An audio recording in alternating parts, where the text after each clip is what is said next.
the computer.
Due to the graphic nature of this program, listener discretion is advised.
Greetings, universe. My name is Orbital Bacon, and I am certified G1 and a real freaking prime. Welcome to another live stream. It's Friday, the end of the week. That means if you're here, you are indeed made of sterner stuff. Wooga wooga and booga booga, bim bams and flum bums. Oh, what's going on? Welcome to another edition of Sterner Stuff. You know what that means. You know what time it is. The weekend is once again upon us, and it's time to set sail and cruise right on into the weekend right here on board the Gyat Yacht. We're going to be kicking back, relaxing, having a few laughs here tonight as we A-log some cartoons. We're going to be going over the latest memes for these decades-old cartoons. And then, of course, we got everybody's favorite segment of the week, the Waifu Roundup. So I hope you kept those Wrangle devices tuned up in tip-top condition, because you're going to want to get them in your stable. We got a couple more Howdy Rangers to add to the lineup, as well as the Summer of Krakken. It's still going strong. So we got some excellent artwork here from our talented artist, bringing you new and exclusive waifu pinups each and every week. Our favorite Saturday morning waifus, man. Very talented artist. Looking forward to getting into that. And we got a lot to get into tonight, in fact, actually. we got a pretty crazy lineup, as always. Yet again, another zooked out lineup for you tomorrow morning. So we're going to go over some of that. We got some pretty wild stuff happening.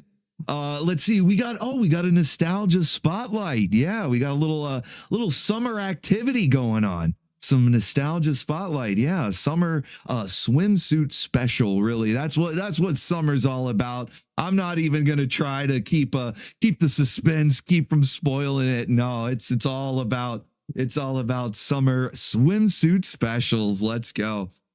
So yeah, and of course, as the stream is titled, I have discovered a live action Laureline, and by that I mean a girl who could have been the perfect, like, 1-to-1 Laureline, much better than the one we got in that movie. My goodness. And it's like, I don't even hate that movie. I actually kind of enjoy it. It's just fun to kind of sit back and chill out to. You don't really have to pay too much attention because it doesn't have a deep plot. It's a little bit all over the place, in fact. So if you just kind of treat it as like something visual to have on, and every now and then you just look over and go, oh, that's cool. Like, hey, that looks neat. You know, it's a cool movie in that regard.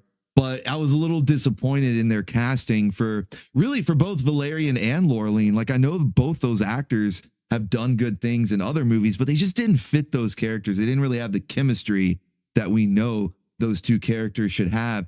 They definitely have it in the cartoon, that's for sure. And it's kind of funny too, because the cartoon's got kind of cheesy voice acting a little bit. Like, it's not horrible.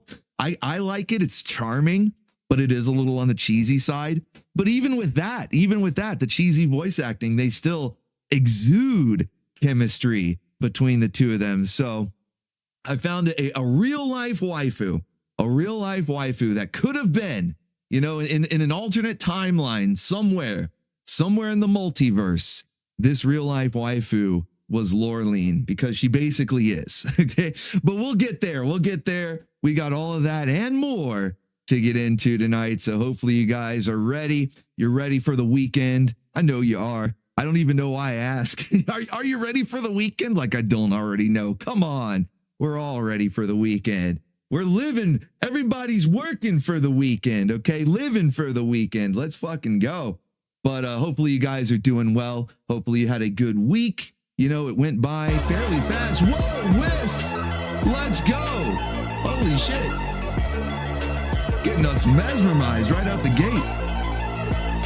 It's pouting time. It most definitely is pouting time. It's mesmerizing time. We're going to see a little bit of both in the Saturday morning preview tonight. You know, if you tune in tomorrow morning, you're going to see even more. You know, I give you just a little preview tonight, a little bit of pouting, a little bit of mesmerizing. You're going to get even more when you tune in tomorrow. So yeah, we got, it's pouting time. That's right. And oh, you know what? Since that was our first super chat, and holy shit, what a super chat! That's a massive one to start off with. Thank you so much, Wiss.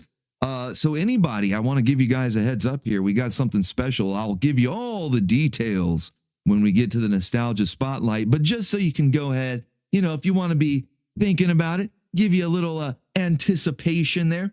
We do have a special bonus for all of the donators tonight. Everybody that sends in a super chat, whether it's via Stream Elements or over on Coffee, really the only difference is which payment method you prefer. If you're using PayPal, you can go on Stream Elements because that's all they take currently. Hopefully that'll get fixed soon. But if you're using any other payment method, you can go over to Coffee. And if you select the one-time option, it'll pop up just like a super chat here on the stream. And either way, regardless of the method you choose to use, anybody who donates $10 or more is getting a bonus tonight, okay? Getting a bonus. I'll unveil it, okay? I'll reveal the prize later on here in the stream, but I want to go ahead and let you know, just to build a little anticipation, that anybody who donates 10 or more is getting a bonus, and maybe even an extra bonus on top of that. Reverb 154 just rolled out 40.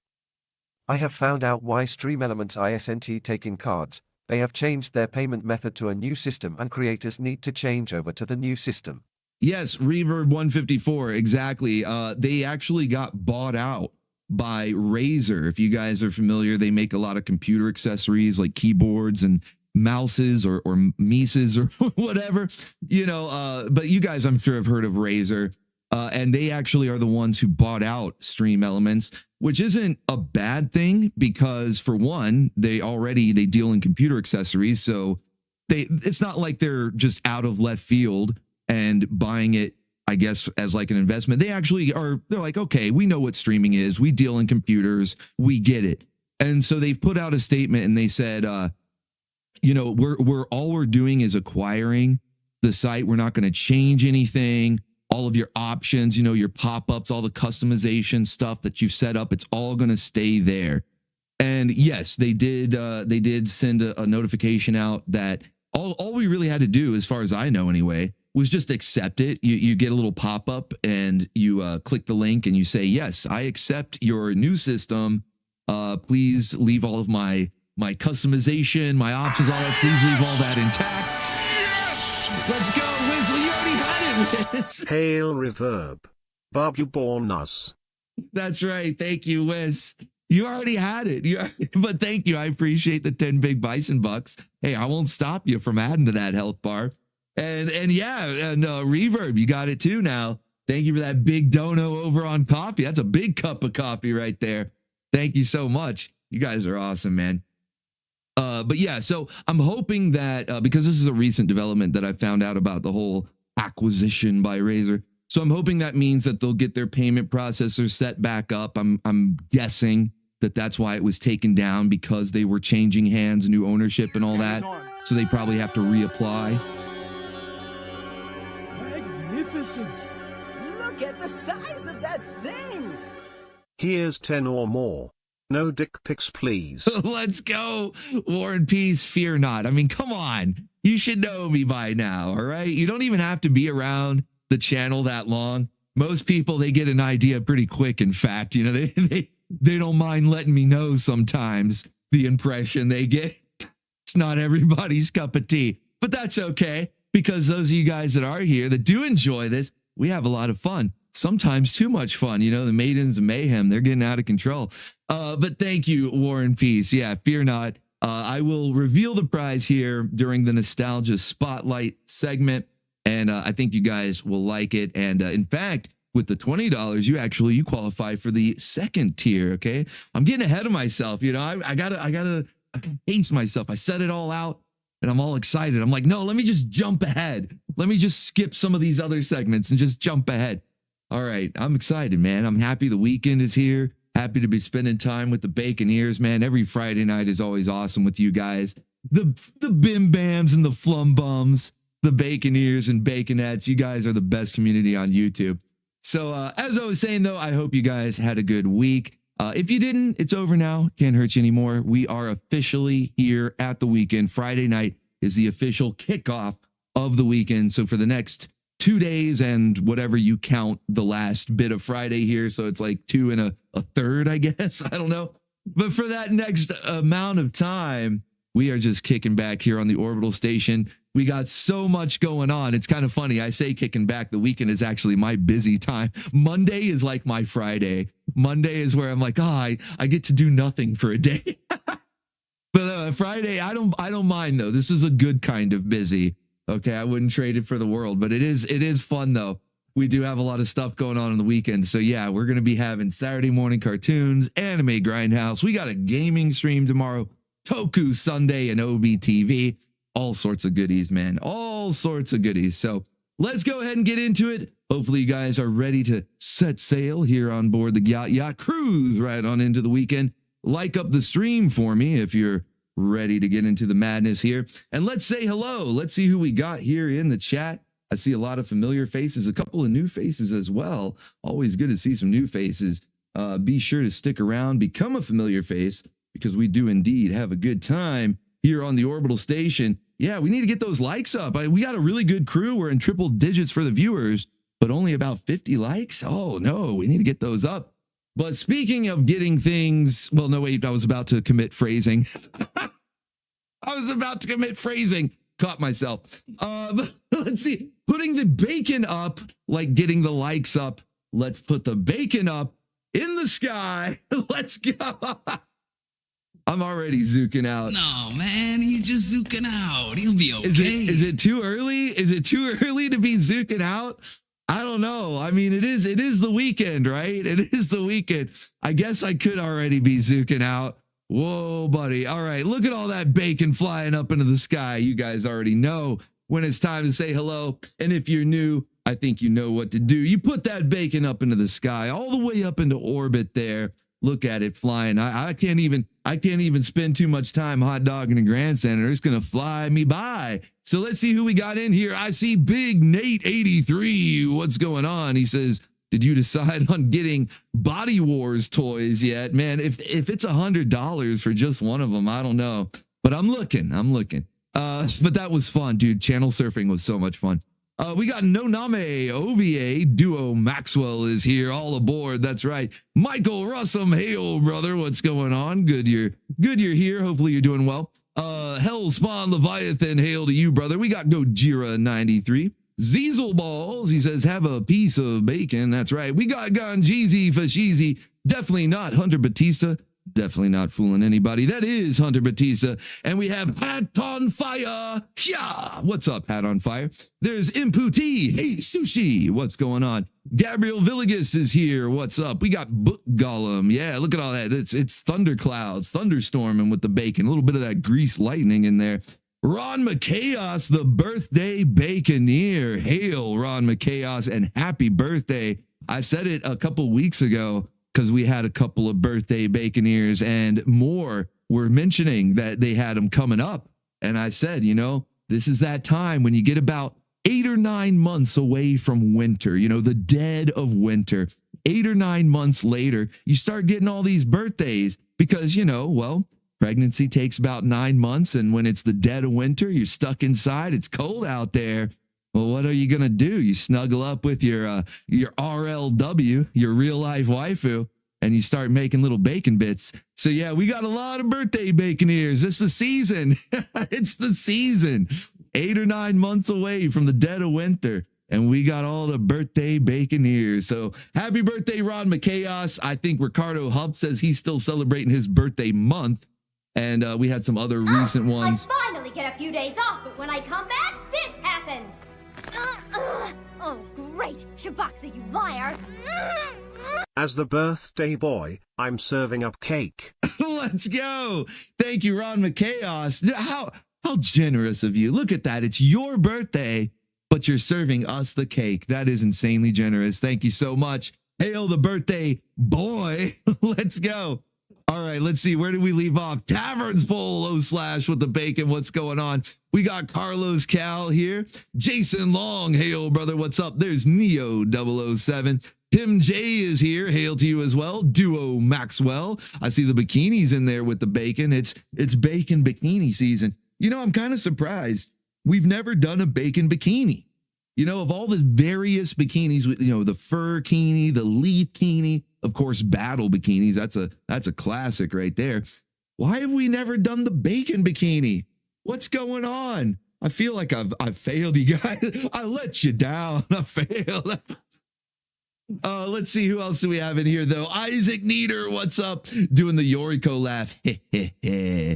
Let's see. Robert Benson is here. What's going on, Robert Benson? Spyro Man. Sakura Fed is here. Hail to the Baconette. We got Ricardo Weber. Wolverine, what's up, bub? There's Ked's Dead. Hail to you, /Ked's Dead. Good to see you, man. I am 16 bits is here. Chaos Mage, what's going on? Holy shit, that's so much bacon. I was scrolling down thinking maybe I skipped some, but no, it's a lot. Let's see, where did I leave off? Chaos Mage right there. Let's see, we got Shadow Op. What's going on, Shadow Op? DeLorean123. James D. Morris says it's Bacon and Roses time. We got Crossfire. You'll get caught up in the crossfire. What's up, man? Hopefully you're doing well. Good to see you. Furious is here, says need that bacon in the sky. That's right. You got to read between the lines, but I got it. Let's see. Ricardo Vasquez is here. Are those cookies in there? You know, I've heard people actually put bacon in their cookies and they like it. It's like not a joke. I don't know. Let's see. We got Bloodwork for crying in the mud, Bobby. Everybody run. There's Bloodwork. Tomatoes. Killer Tomatoes. What's up, man? Let's see who else. We got Kyle Conklin, 1/3 of the Hollywood Kylun Coalition. Good to see you, man. Let's see who else. Black Bog 86. What's going on? Highly enjoy catching this stream. Glad you're enjoying the streams. You're one of the newer faces that's already becoming a familiar face. That's what I said earlier. Doesn't take long. The Baconeers, and I'm not even taking the credit for that. It's the Baconeers. They're so welcoming and awesome. Everybody's just like chilling out, enjoying the nostalgia that, yeah, people just feel right at home. And you become a familiar face pretty darn quick around these parts, if I do say so myself. Oh, we got a visit from the Gyat Fairy from Painting and Rambling. Let's go. Because we don't want to associate porkers with bikinis. I mean, you know, fair enough, but I feel like we could make it work, at least better than Lady Gaga with her meat dress. Didn't she make a dress out of bacon or like various cuts of meat? I feel like we could at least do better than that. But thank you for the dono. Let's see. I see Reverb 154. What's going on, man? We got Prince of the Abyss here. Rex Rude 99. Hail, brother. Little O/ hidden in that bacon. I see it though. I see it. Let's see who else. Did I miss anybody? Hopefully not. Looks like I've gotten past the bacon. Now I'm seeing all the birthday cake. That's just to know how long it takes to get through the shout outs. That's how long, you know, through the birthday cake. I was talking about that a little bit ago. So, all right. Well, if I miss anybody, just put some bacon in the chat. That usually catches my attention. Neo Star, though. The brilliant star that shines through the night. The sonic boom that shakes the room. Riseman stands before you. Keep on shining, bacon ears, peace sign emoji, cool face emoji. Thank you, Neostar. Appreciate the visit from the Gyat Fairy, and as always, announcing the arrival of Riseman. Let's go. Yeah, that's right, Danny G. You can never have too much bacon, okay? I understand the sentiment. We definitely want to keep the porkers away from bikinis, but you know, I feel like we could do a good bacon bikini. I could see Master Krakken. I could see Master Krakken rocking out a bacon bikini onto some of our favorite waifus. So maybe we'll see. We'll keep it on the back burner there, but not too long. We don't want it to get, you know, crispy bacon's okay, but we don't want to get burnt. Okay. But yeah, so if I didn't get you a shout out, just put some bacon in the chat. That usually gets my attention so I can give you a proper greeting.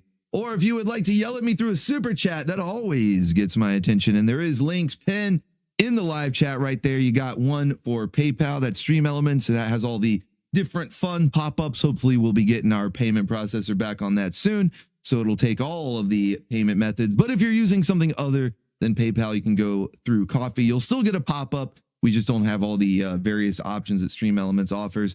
But everything goes towards fueling up the perpetual waifu machine. That's right, supporting the war effort as we do each and every week, waging the war on woke. We're keeping those classic beauty standards alive, celebrating our favorite Saturday morning waifus, and it is my oath to you, my solemn vow, that on board the Orbital station, you will never see any ugification. That's right. We're keeping those waifus hot. All right. Piping hot. Let's go. So thank you guys so much again. Massive support right out of the gate. And as a special bonus, anybody who donates 10 or more, you're getting a special bonus prize tonight, which I will reveal during the nostalgic spotlight. And Ron McChaos birthday bacon here. Magnificent. Look at the size of that thing. More cake. More. I feel like that could be a chant, you know, on a pirate ship, like from Watchmen. More blood, you know, the Baconeer pirate ship. More cake, more cake. Let's go. Thank you, Ron McChaos, birthday Baconeer, once again serving up cake to us. He's the birthday Baconeer, and he's serving up cake to us, as well as taking Stream Boss. He's tied with Wisp for Stream Boss, but whatever the most recent one is the one that's going to be displayed when we have a tiebreaker like that. So all hail our two current Stream Bosses. They are tied. They're trying to share the throne, I guess. Ron McChaos and Wisp, one half of the Cheddar Swiss Coalition. All hail. Let's get those pizza rolls raining. Let's get the waifu swinging. Thank you guys so much for the massive support tonight. We've got a really good show lined up, so let's go ahead and get into it. I think that's enough hot dogging and grandstanding. So let's go ahead and start out with our Saturday morning preview. Tomorrow morning, volume 167, ready to go with another full 3-hour block for you. 9 a.m. Eastern Standard Time to noon Eastern Standard Time, and another zooked out lineup. That has also been my vow this year, you know, keeping all the lineups as zooked out as I can possibly get them.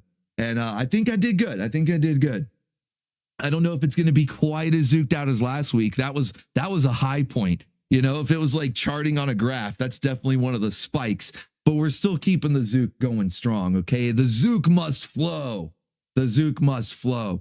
So we're keeping it going. We got some stuff from the 80s, couple from the 90s, and of course our end cap show that we've been loving. Still going. We're approaching the halfway mark. In fact, I'm kind of going to be bummed out when we're done. So let's definitely enjoy it while it's here as we approach the halfway point of Time Jam. Valerian and Laureline, they're starting to unveil a lot of the heavy story elements, what actually happened to Earth. But I like how they do it. They don't just have a random out of nowhere, here's the thing that happened. They're just giving us little hints here and there. You know, like the whole episode will be focused on whatever random adventure. And then at the very end, little extra hint as what might have happened to Earth. I really like what they're doing. Yeah, we're almost, not quite, Tavern Spool. We're almost, we're like, I want to say 2, maybe 3 episodes away from the halfway point. 3 at most, 3 at the very most. It's either 2 or 3. I think actually after tomorrow, I think it's only 2 until we hit that halfway point. So yeah, we're really close. So we got to enjoy it. So we got all the pouts. We got all sorts of stuff going on. We've got other waifus here. We got a couple of waifus here, in fact, that haven't been seen in quite a while. In fact, if you're a newer Baconeer, you've probably never seen them before at all, especially since the shows that they're from are sort of deep cut shows too. But we definitely need to get them some more attention. And by that, I mean more pinups. Okay, get them in your stable. Get them wrangled and tangled, because as you're about to see when we get into the preview clips here, they're already getting wrangled and tangled and even dangled, and in some cases by each other. We got waifu on waifu wrangling and dangling. The waifu wars, okay, going crazy in one of the shows this week. So yeah, we got waifu on waifu wrangling. We've got a new waifu, well, new in the sense that we haven't seen her in quite a while. A returning waifu that might as well be new. She's been gone for so long. But she's back and she's making a big splash because she's been gone so long. I don't even know what memes we had. Maybe the Wrangle meme? I don't know. But going through the episode, she was pulling a J-Law. In fact, she did 2 different versions of the J-Law, which is kind of crazy. She was getting wrangled. She was pouting. So catching up to speed real quick, despite being gone from the lineup for a while.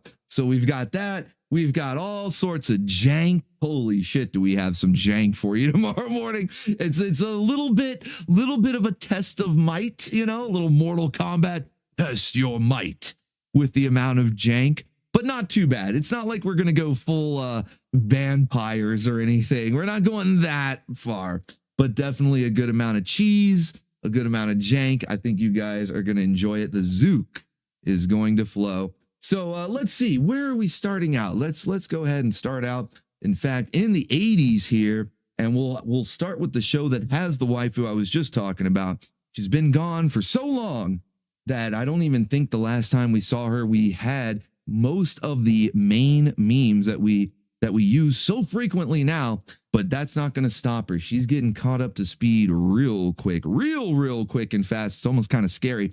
And I'm talking about Skyla from Vitor, the Starfire champion. So for those of you that are moldy oldie bacon ears, you'll remember Vitor, the Starfire champion.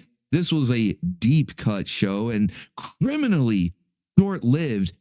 4 episodes, okay? Not even short-lived like, oh, it only got 1 season. No, they didn't even get to finish the season. In fact, what they did was they cut it short so they could take the money and then spend it on Denver the Last Dinosaur.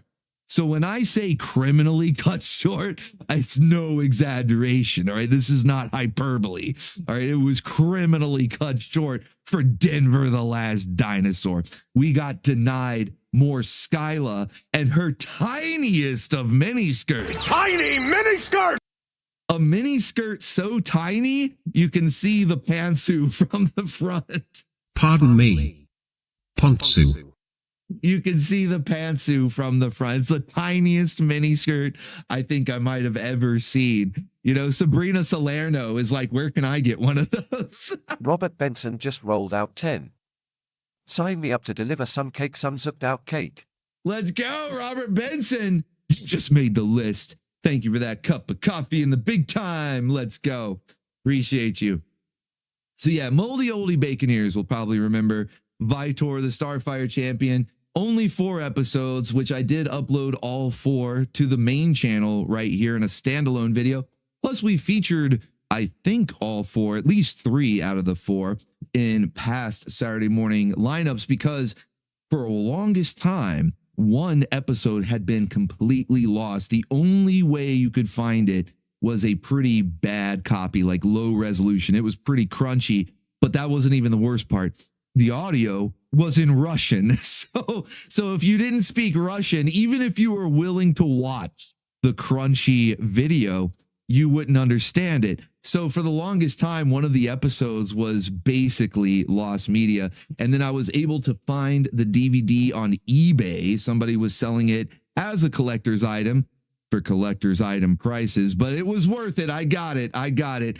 Thanks largely to the generosity of you baconeers, I was able to obtain it. And so we finally got that long lost 4th episode in English and in good DVD quality too. So we're revisiting this series because that was so long ago. I feel like, it's summer too, right? We've been doing it with channel surfing, right? Doing the summer reruns. So, hey, why not? Let's bring back Vitor, the Starfire champion, mainly for Skyla, though. That's who we're really bringing back. Yeah, that might be the name of the show. It might, like, Vitor's standing there. He's kind of looking felted. He's like, it's my show. We don't care. Meet the baconeers, Vitor. Meet the baconeers. We don't care. We're here for Skyla. Okay, that's who's returning. That's who's finally returning is Skyla. But, I do have to mention there are some cool things about the show. It's not all about the waifu. As much as I'm sitting here, Vitor's getting felted over here, but there are some other cool things. It's a very fun sci-fi fantasy mixture. It's got like that sort of old Conan vibe mixed with future tech, like sci-fi, almost like what He-Man was doing. But they put their own spin on it. There's a little bit more of a fantasy element to it, with mythical legends and MacGuffins, the magical item that's going to save the day for reasons, because it is the magical item. But it also has a kick-ass intro. It also has a kick-ass theme song. This is peak 80s. This was like, I want to say 86 or 87. So we're talking peak 80s kick-ass intro theme song. Not only is it that classic 80s rock intro, but it's the only intro that I can think of where Peter Cullen, using his evil Optimus voice, spits some bars at us. Scotsman, let's go. For the Fine Swine Meats Fund. Thanks for keeping on, brother. Thank you, Scotsman TV. Appreciate you. Thank you for that visit from the Gyat Fairy. You're just in time to witness Peter Cullen with his evil Optimus voice spitting bars. The only intro I know of where he does this in the Vitor intro. Let's fucking go. I saw King of War. I know what the ring is for.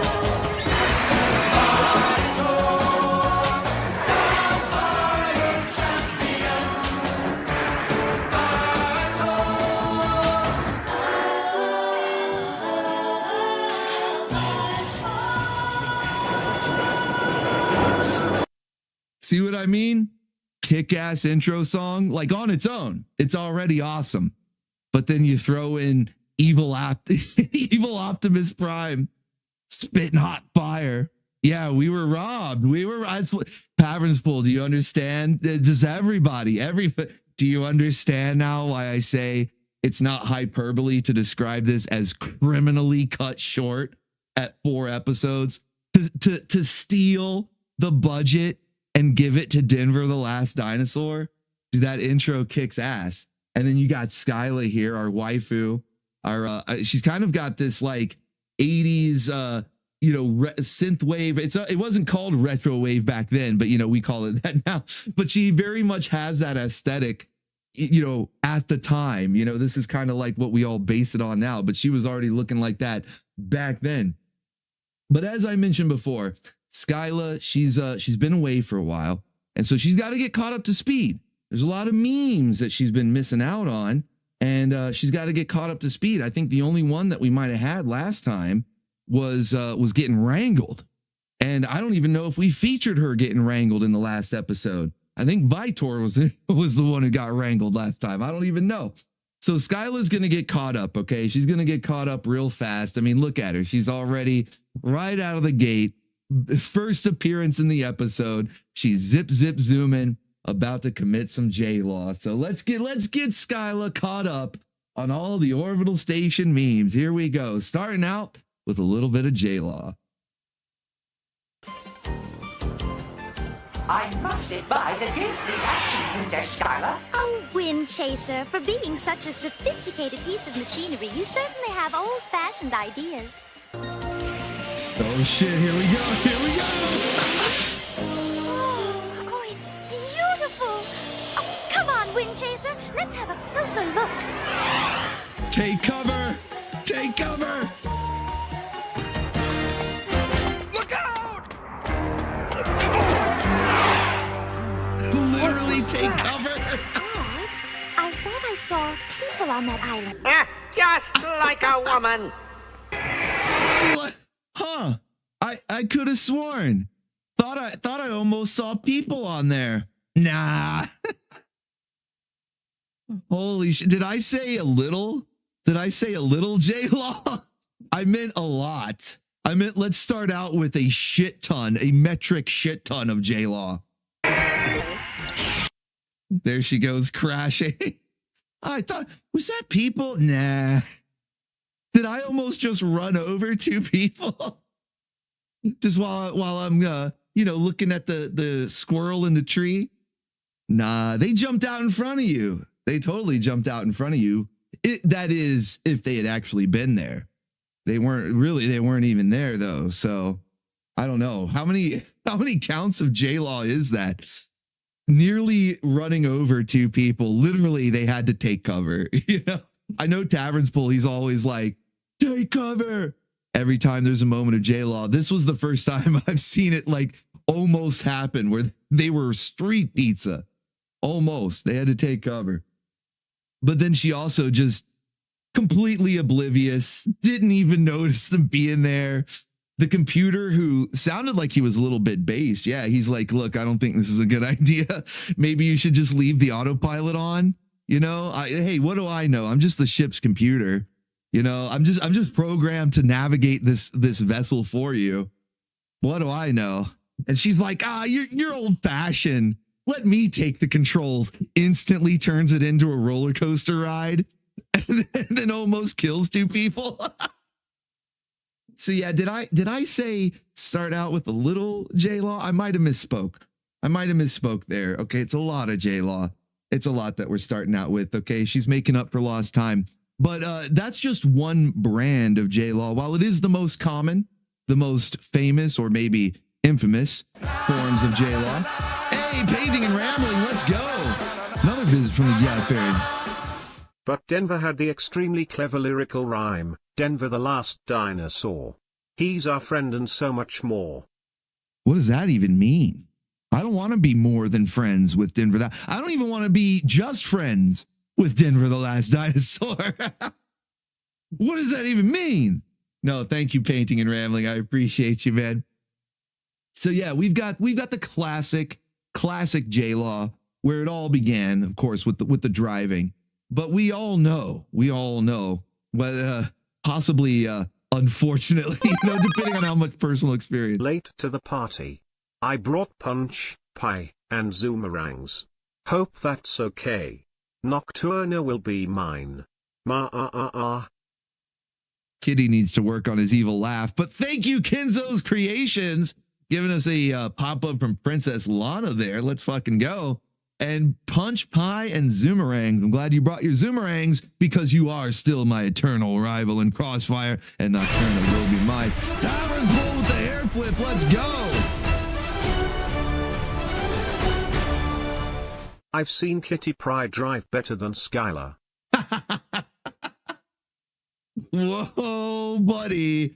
That's holy shit. Dude, don't let Skylar hear you say that. That's an insult. I think Kitty Pryde might be the all-time worst. Like the absolute worst. I don't know that I've ever seen a waifu drive worse than Kitty. The fact that she had to use her mutant powers just to survive and still wound up with all sorts of shit embedded in the car she was driving. There was like somebody's window mounted air conditioner in the hood. And then she had like stop signs and railroad crossing signs and shit in the back window. I don't know, man. I don't know.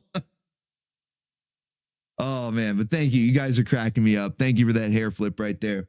All right, so yeah, as some of us may unfortunately know from experience, there are multiple forms of J-Law, not just the driving kind. So of course, as Skyla is here to make up for lost time, she's been away for quite a while. So not only does she hit us with a pretty major moment of J-Law right out the gate, she's going to give us a little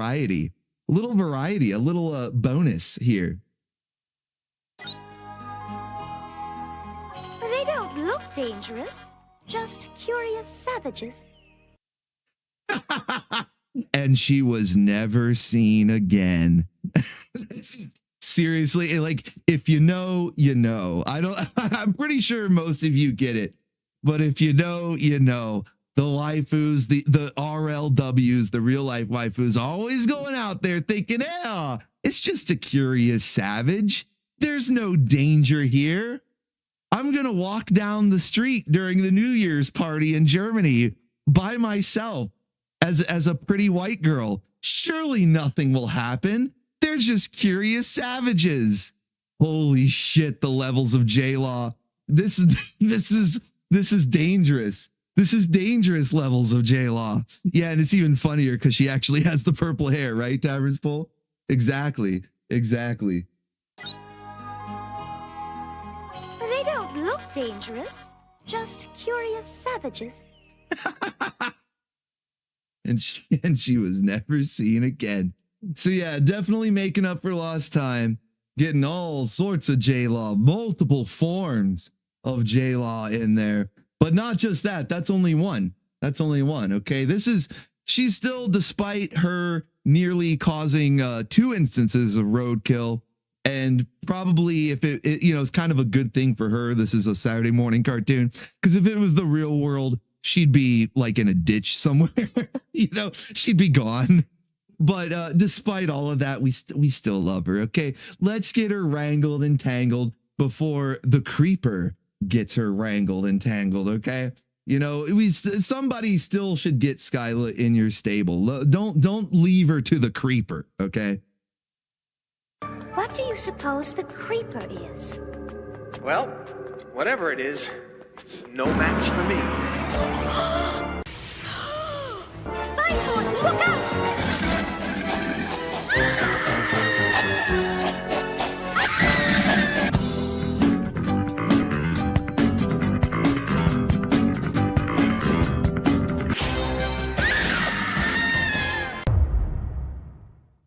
Boy, that escalated quickly. Whoa, buddy. That did escalate quickly. Holy shit. So not only is she going for J-Law in epic proportions to make up for that, but she's like, oh, let me get wrangled, but not just wrangled. Let's go full blown, like making the Japanese blush wrangled. Okay. Let's make the Japanese blush. That escalated quickly. Whoa, buddy. And did you catch, she even threw a gasp in there. Did you guys catch that? She even threw a gasp in there, doing a little voodoo. What do you suppose the creeper is? Well, whatever it is, it's no match for me. Bison, look out!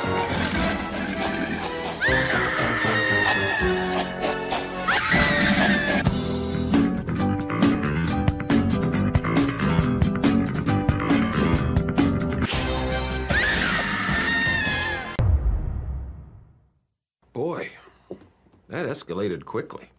Ooh, it really did. I mean, it really did. Holy shit. So we got Skyla getting wrangled and tangled by the creeper. So that's why I say, somebody get her in your stable, okay? She's either going to get taken by curious savages. I'm sorry. I'm trying to keep a straight face here. She's either going to get taken by curious savages or wrangled by the creeper. So for the good of Skyla, like really, it's for her own good. One of you bacon ears needs to get her in your stable. All right. It's for her own good.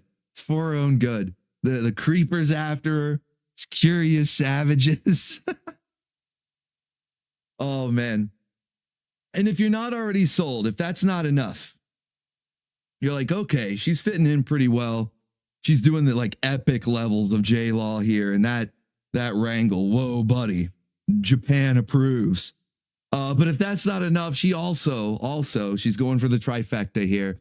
J-Law, wrangle, and leaves us with a little pout. Little bit, just a little pout at the end.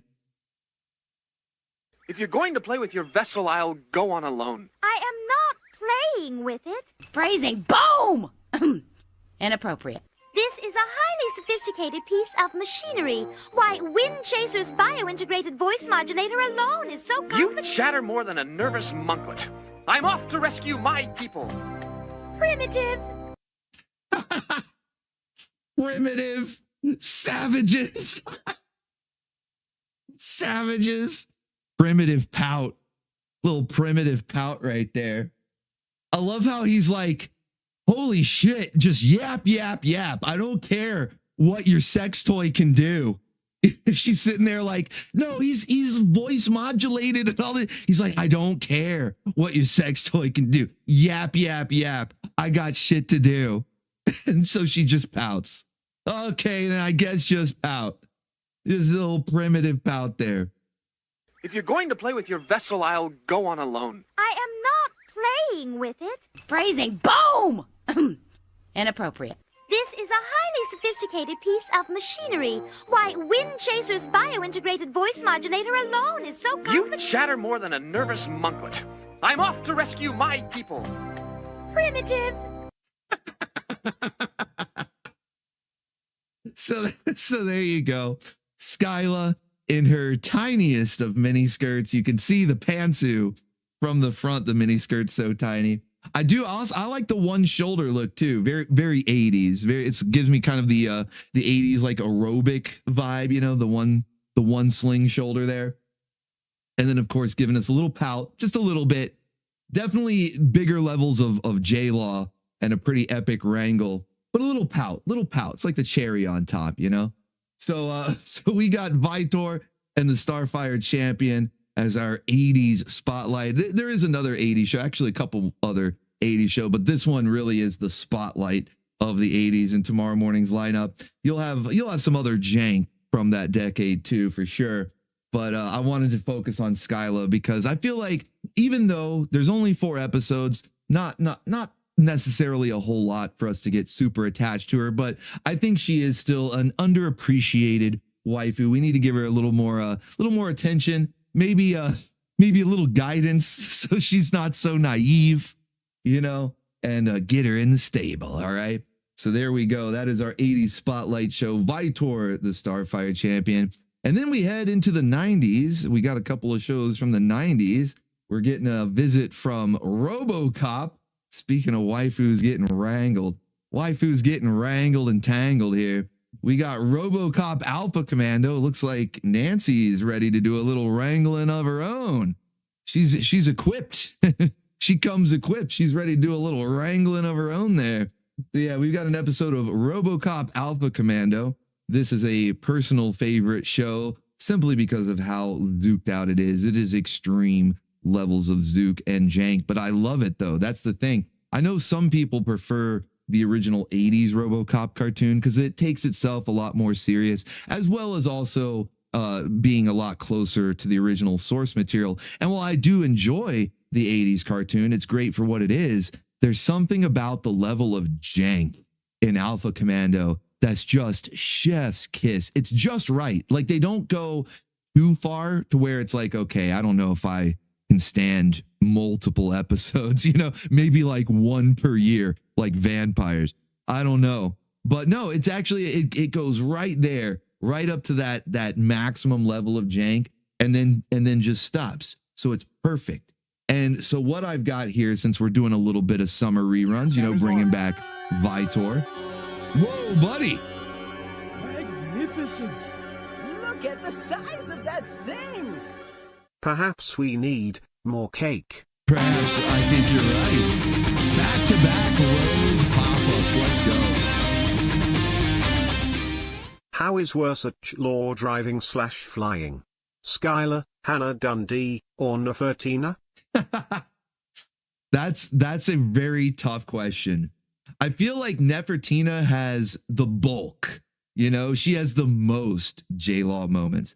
I feel like Hannah has the biggest, most epic J-Law moment. But then Skyla, the non-driving, because Hannah and Nefertina, that's tough competition with driving J-Law. But Skyla with the naive the naive J-Law, that's gonna be tough to beat right there. So I don't know. I feel like they're all winners. You know, let's give them a participation trophy, a J-Law participation trophy, which is actually kind of J-Law in and of itself. If you think about it, that's a very waifu coded thing, giving out participation awards. So it's almost like the J-Law award itself is a participation trophy. So there you go. They all get one. All right, so RoboCop Alpha Commando, as I was saying, is incredibly janky, but that's why I love it. It's like the perfect mixture. And since we're doing summer reruns, you know, we're bringing back Vitor, as I showed you earlier. This one is an episode that I have played before. However, it was the first episode of Alpha Commando that I ever played. I don't think I've done a rerun of it since. Luckily, we got about 40 episodes. They did 2 seasons of Alpha Commando, or maybe it was just one big season. I don't really know how they split it up, but 40 episodes total, which is great. I'm glad because, you know, there's only 13 episodes of the 80s series. So we got a lot more of Alpha Commando. Makes me happy. It's the one I prefer. But we also have not seen the first one that I ever played since the first time I played it. And so I thought not only would that be in and of itself a good reason to put it in for a summer rerun, but also the reason why I chose it as the very first episode, not just that I put in Saturday morning, it also happened to be the very first episode that I watched all the way through. Like, I discovered the show. I believe it was actually Rex Rude, shout out Rex Rude 99, who had the show uploaded, all the episodes. And so I discovered it and I'm going, wow, I didn't even know there was another RoboCop cartoon. I knew about the 80s one. I even had some of the action figures from it. Never knew about Alpha Commando. So when I discovered it, a few years back, I'm going, okay, let's see what this is. Looks kind of janky. And I just clicked on a random one. I just happened, like roll of the dice. Just clicked on a random one, instantly hooked. I'm watching it all the way through. And towards the end of the episode, this moment happens. And I knew right away I had something special. I knew Alpha Commando right then was something special. So let me share that moment with you. The very first episode I ever watched, instantly new favorite RoboCop ever. Here we go. Robo Slam.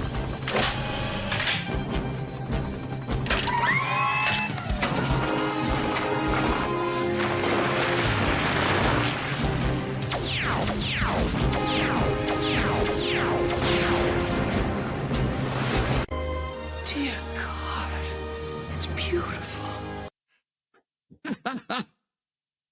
It's beautiful. Oh my goodness. It's like that meme of the guy's like clapping with like tears rolling down his face. It's like, oh, it's so beautiful. Oh man. Yeah. First off, the fact that he announces it like Gadget, like Inspector Gadget. It's like Robo Sled. Go Gadget Sled. And then the way he lies down like so calmly, shit's blowing up. The castle is being attacked. There's like helicopters firing lasers and missiles. Shit's exploding in the background. But he just like calmly sits down, lays back. He crosses his hands on his stomach and then just rolls out. I was like, yep, this is it. This is it. We found something special here. It's beautiful. So we're getting an episode of RoboCop Alpha Commando, one that just happens to be near and dear. The first episode I saw, the one where I knew right then, that exact moment, right then, that it was something special. So looking forward to that one. It's got a lot of other funny moments too, but really, can you top that? Can you top that though? I don't know. I mean, we do get a Nancy pout. We do get a Nancy, but in fact, kind of it's a grumpy pout, a little stinky pout face there. Stinky pout. Reverb 154 just rolled out 10. It's ironic to see Nancy here with the cuff since she is the reason that Skeletor had the vision, all the waifus of the realms being wrangled by the Buccaneers and placed into the waifu stables as the good Lord intended. Play the clip Orbital Bacon. That's right. That's right. Nancy was the one who set it off when we started realizing the Lisan Alcheese, the Cheez-It Satarak, had to go throughout the galaxy wrangling waifu after waifu. Every wrangle device, every technique, every method will be used until every waifu is wrangled. Let's go. The Lisan Alcheese, the Cheez-It Satarak.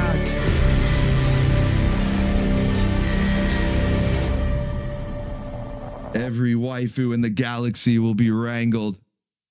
I love it. Thank you, Reverb 154. Cup of coffee in the big time. The sleeper has awakened. Let's go. So yeah, we get a stinky pout face from Nancy. So very fun episode of RoboCop. Don't know how any clip could top the Robo Sled, Go Gadget Sled. So that's why we're gonna leave it there. We're gonna leave it there with Nancy's stinky pout face and go to the next show. So the next show that we have as we end our time in the 90s, before we go to Time Jam, one more show. And this one was featured quite heavily on channel surfing. In fact, you guys had me geeking out. I was going on full blown tangents, man. I think that the runtime of channel surfing on Wednesday could probably be about half if you cut out all of the times I was geeking out because of the stuff you guys were sending in. So one in particular had me geeking out. In fact, it started like a chain reaction because then we started thinking of other things that were similar. And people were sending in clips of those, and it kept me geeking out even further. So it was fun though, man. It really was. It was so much fun. So of course, how could I not include an episode of War Planet's Shadow Raiders? Such an awesome toy line. We saw the commercial. Very cool. The commercial actually does a great job of selling the toy too. They don't really try to make like an overly produced, like, oh, the toys are alive. They're just like, no, here's what you can do.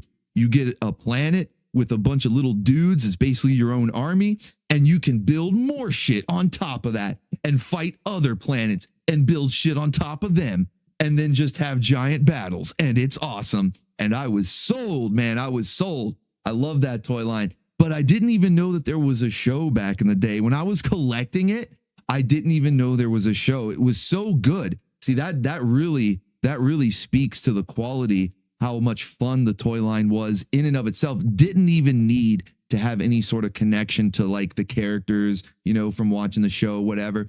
No, it was just good. But finding out there was a show decades later was a very pleasant surprise. Even more pleasant surprise, the show kicks ass. The show actually kicks all kinds of ass. It's from Mainframe Studios. I'm sure you guys recognize. They did Beast Wars. They did Reboot. So all of that top tier 90s CGI jank comes from Mainframe. So you're also going to recognize not just the CGI jank, but you're going to recognize the voice cast as well. Scott McNeil, he's like half the characters. A lot of Beast Wars characters. I know Inferno, the voice actor of Inferno, he's in here. Let's see, Optimus Primal, Gary Chalk, he's in here. And I already mentioned Scott McNeil. So yeah, you've got like basically all or most of the Beast Wars cast in here. You've got some other voice actors, even if they weren't in Beast Wars, you'll recognize them as our spiky waifu right here, Julia, our spiky goth waifu. She's got it all, really. Evil waifu, goth. Man, she's got it all. She's also voiced by Sliced Ice from Sky Surfer Strike Force, who's voiced a lot of other waifus as well, but that's the one I really remember. I always think of her. As soon as I hear the voice, it's Sliced Ice that pops into my head first and foremost. And then the other waifus come trickling in. But we've got an evil goth waifu here, voiced by Sliced Ice. And then, of course, as I mentioned already, you've got the Beast Wars voice cast filling out the rest of the characters. You've got the Mainframe Studios, janky 90s CGI. What more could you ask for? Waifu Wars? Did I hear somebody say Waifu Wars? When I asked what more could you ask for, I could have sworn I just heard somebody say Waifu Wars. Well, don't worry, we got you covered.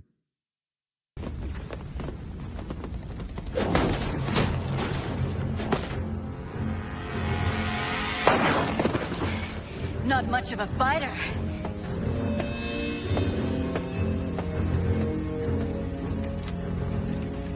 Not much to look at either.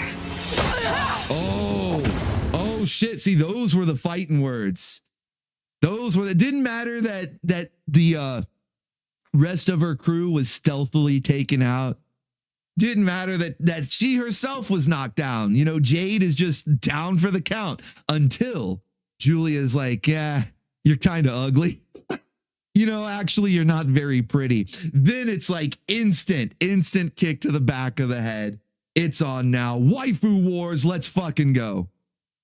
Fight now. Beauty tips later. Let me guess. You're Julia.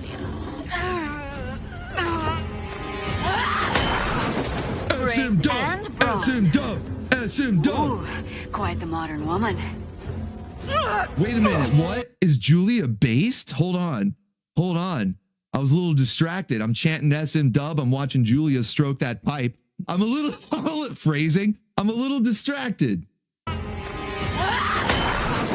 Brains and brawn. Ooh, quite the modern woman. Oh, shit. She's like, oh, look at you. Look at you trying to be the boss bitch the girl boss here. You know, oh, look at you, brains and brawn. You think you're so smart. You think you're tough. What are you, a modern woman? Kind of based. Julia's kind of based while she strokes that pipe.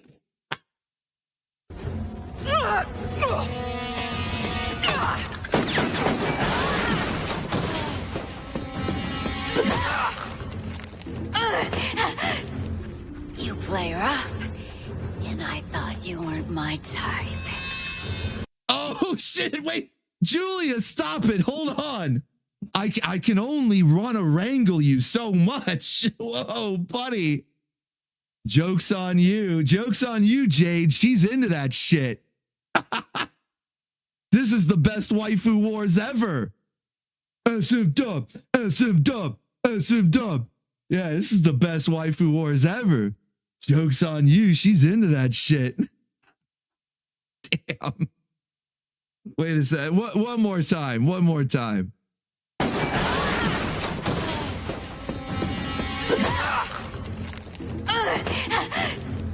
You play rough, and I thought you weren't my type.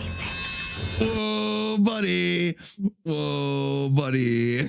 So, yeah, move over, Skyla. I know you've been away for a while, and we were trying to give you the spotlight. You know, you were doing J-Law and getting wrangled and all that. You know, we even got Nancy. We got Robocop back. But, you know, something tells me, with the exception of our pout queen, Laureline, something tells me Julia is stealing the show tomorrow. I got a hunch. I got a hunch, guys.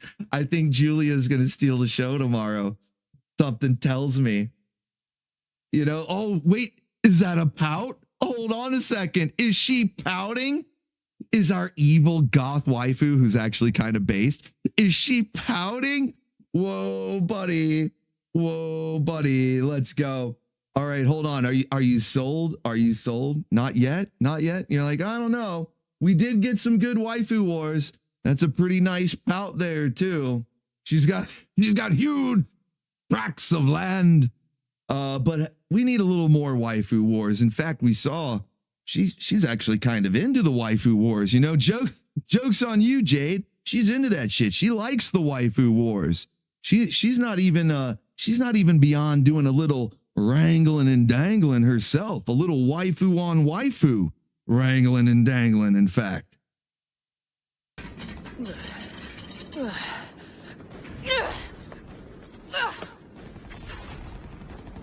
Free me, and I will do nothing. Now shut up. The only reason you're still alive pulling her is hair. because you're just the bait I need. I don't know what Graveheart saw in you. By the way, he kisses well, doesn't he? He would just as soon kiss a snake! Uh-oh, Frostiflakes, Frostiflakes! The waifu wars have been taken to the next level. You know, just like she started out with the fighting words, like, hey, you know, actually, you're not very pretty. And now she's like, hey, by the way, I stole your man. By the way, he kisses well, doesn't he? He would just as soon kiss a snake! At least he'd die knowing what it is like to have a real woman. Holy shit. Just get a room. Just fuck already. Damn. No. But no, I love how the show added in the Frostiflakes sound effect. You know how normally I do that, right? Normally I'll put the freeze frame and add a little sound effect. I love how the show did it for me. Like all I had to do was put the box. At least he'd die knowing what it is like to have a real woman. Frostiflakes. Like the show knows what's happening. They're like, yeah, this is a Frostiflakes moment. We'll even put in the sound effect for you. You don't have to do it. So all hail our goth rock mommy. Okay, all hail Julia, our based goth rock mommy. New top waifu, taking the station by storm. Doing waifu wars, man. Waifu mania. Waifu mania running wild. She's got waifu wars, leaving Jade belted. Frostiflakes So much Frosted Flakes, the show put its own musical sting in there. I didn't even have to do it. The show put it in there. Getting a waifu on waifu wrangling and dangling. Plus, Vinny approved. Turn around, let me see the back. Birdie! I think I left that out of the description. So not only is she our evil, our sort of based evil goth rock mommy, thick. Let's not forget extra thick. Let's go. So yeah, Julia, it might be the star of the show. Might be the star. Of course, the exception would go to our pal queen Laureline, but Julia is definitely gonna be a close second. Yeah, booty, rock booty, rock candy. It's some rock candy right there. Yeah, it's gonna be a good episode. Glad to finally be getting Shadow Raiders, War Planets Shadow Raiders back. Time to kick back and relax. J-Law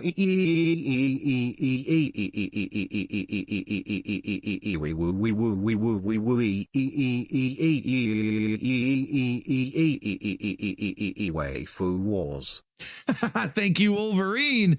I think that's our first elongated E of the night.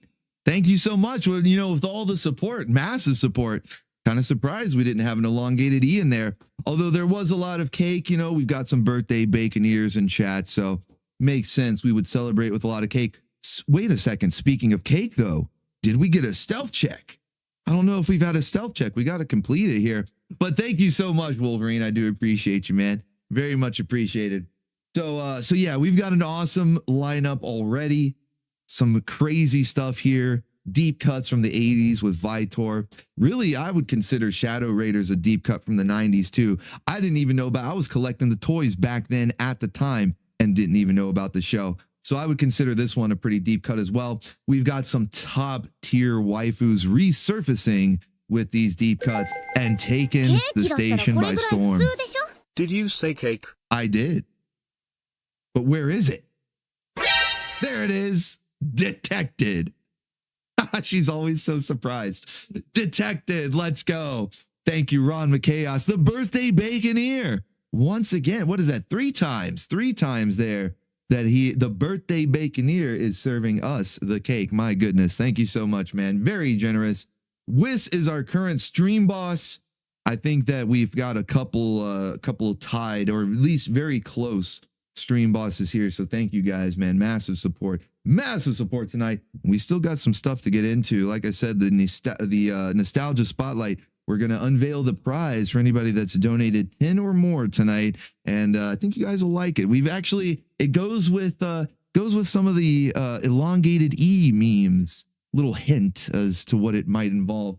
But anyway, so yeah, we've got some awesome waifus, deep cut waifus that have resurfaced. They've been away from the station for a while. They are returning and making a splash. And I'm thinking, Julie, I would actually like to get a pinup of Skyla as well. We've only ever gotten one the whole time. Master Krakken. It was awesome too. He did a really good job, but it's the only one that we've ever gotten. So I'm thinking we need more of Skyla, definitely some Julia. And then of course, last but certainly not least, our pouting queen, Laureline. Oh no! Off, but when I come back, this happens. Oh, great! Shaboxa, you liar!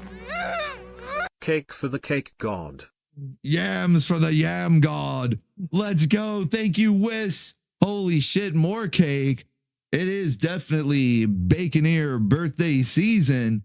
Thank you so much, man. Just adding hit points to that health bar. 100 hit points on the health bar. Whoa, buddy. Thank you so much, Whis. Appreciate you, man. You guys are awesome tonight. You guys are awesome every week. Oh yeah. I feel like I shouldn't be surprised, but I always am though, because that's just how awesome you are. So let's go. We've got our pouting queen, Laureline. Look at that pout. Whoa, buddy. Look at that pout right there. It's almost like the other waifus that were making up for lost time having been away for a while. Well, Laureline, it's like, well, she hasn't been away, but they've been using a lot of the stock poutage. You know, I know it was funny. I pointed it out, and I even told you guys that we would see it going forward. They would keep using stock poutage, and it is funny. but let's get some new pouts too. And so Laureline, of course, she agrees. She's top waifu pout queen, Laureline, for a reason. She understands she's not going to just sit back and coast on pout footage, okay? Stock poutage. Which works better, pout footage or stock poutage? I like stock poutage. She's not going to sit back and coast on stock poutage, okay? She's still going to deliver us new pouts, really good ones too. Look at this one's fucking adorable, okay? And right out the gate, she knows. It's almost as if, like I've been saying the past couple of weeks, it's almost as if Laureline has become self-aware and she knows about the bacon ears and she knows all of the memes and everything. She knows when it's been a little too long since the last new pout, leaning too heavy on the stock poutage. So she's self-aware. I've been telling you guys, she's self-aware. So literally, as the episode opens, you know how they do that opening narration where it's like, you're flat broke. So after that opening narration with the little cold open before the song, that kick-ass, I love the intro song to this show. But before that kick-ass song, you know how there's always a brief little cold open?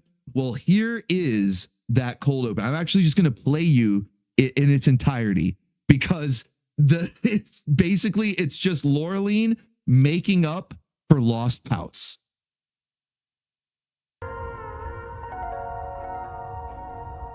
So how do I look, Not bad, not bad. Getting a compliment out of you is like pulling teeth.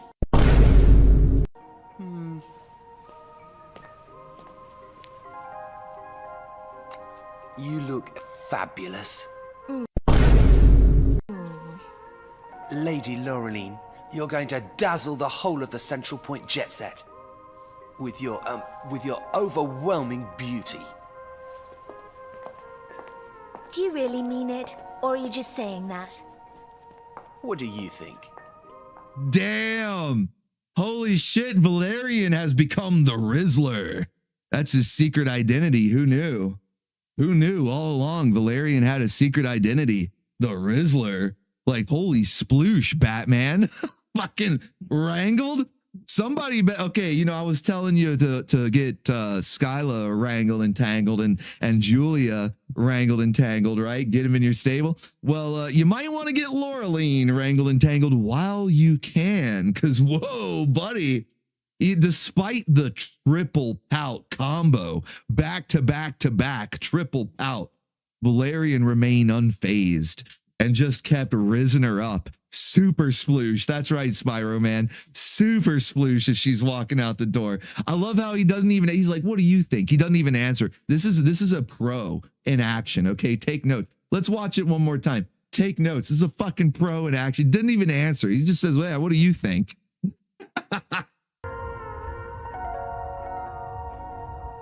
So how do I look, That was even a little bit of a pout. I didn't catch that. Look at that. When she says, how do I look? She does a little, Look, she kind of perks her lips up there. Little bit of a pout.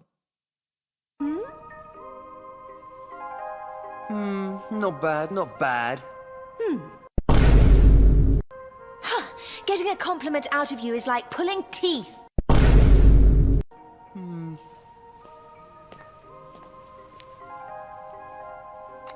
You look fabulous. Lady Laureline, you're going to dazzle the whole of the Central Point jet set with your overwhelming beauty. Do you really mean it, or are you just saying that? What do you think? All I'm going to say is anybody walking behind this couple better watch out. You might slip and fall. That's all I'm going to say. A lot of these spaceships and space stations and stuff, they have real hard floors. Gets real slick if there's any moisture on there. Yeah, I'd watch out if you're walking behind them. We got a triple pout back to back to back. Laureline, fresh, no stock poutage, all fresh, all new. from Laureline. And like I said, that is the cold open. After he tells her, you know, what do you think? It fades into the opening song. So that's literally the cold open. Like in its entirety, it's just her pouting while Valerian rizzes her up. And then as I'm going through the episode, I realize something. You know, I'm watching the episode and I realize there is a live action counterpart. There is a real world, a real life counterpart to Laureline, which you would think could not exist because Laureline's kind of perfect, you know, for lack of a better word, for lack of a better description. Laureline's kind of perfect, right? So I didn't think that there could be a live action counterpart. But as I'm watching this episode, it came to me. In fact, Valerian, I think, noticed it too. Valerian noticed it too. You'd look good as a brunette, you know. Have you lost? You'd look good as a brunette. You'd look good as a brunette, you know. And of course, she thinks he's crazy. But see, here's the thing. Valerian has seen into the multiverse. Like I said, somewhere out there in the multiverse, there's a world, there's an Earth. It's like Earth 14 or something, where this waifu that you're about to see played Laureline in the movie instead of the one we got. And Valerian, he gets it. He's seen into the multiverse. He gets it.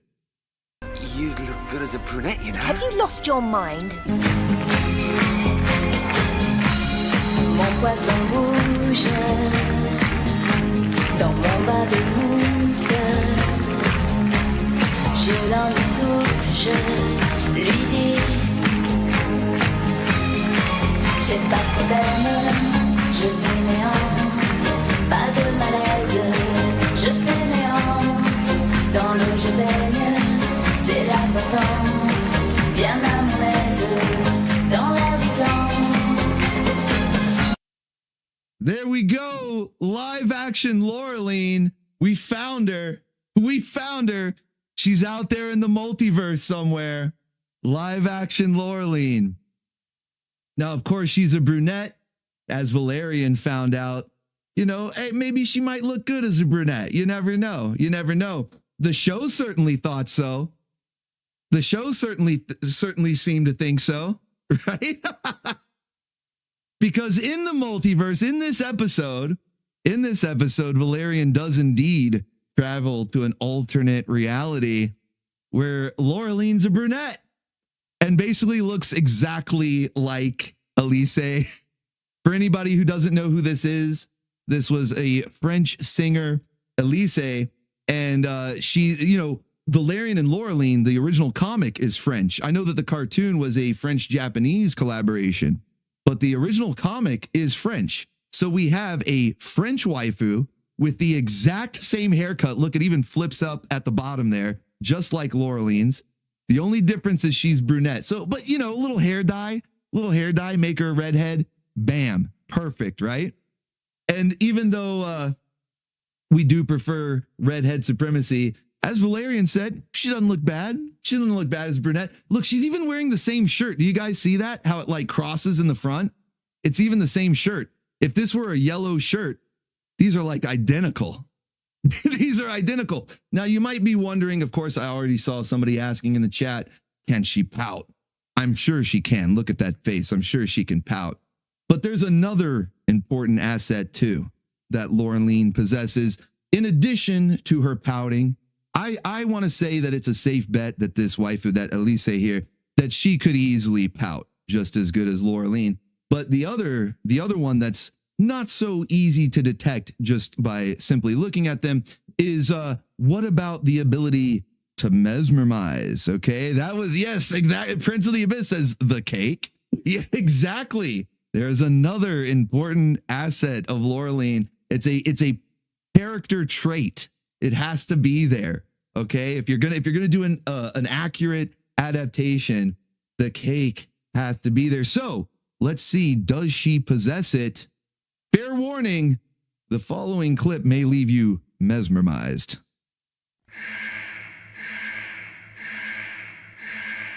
J'en ai marre d'en avoir marre. Oh,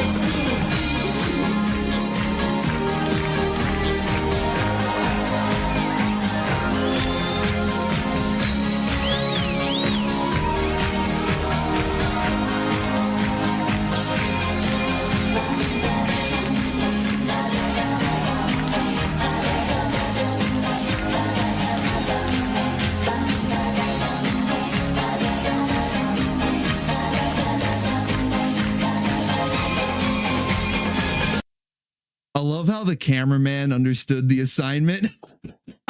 The cameraman, give that man a raise. Make him the boss of the camera department. Make him king cameraman.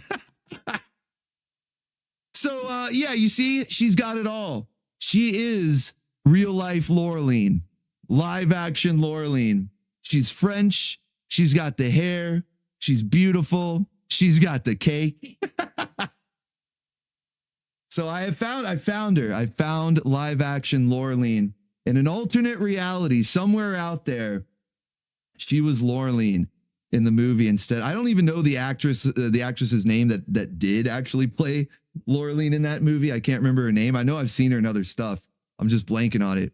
But somewhere in the multiverse, Elise, she was Laureline.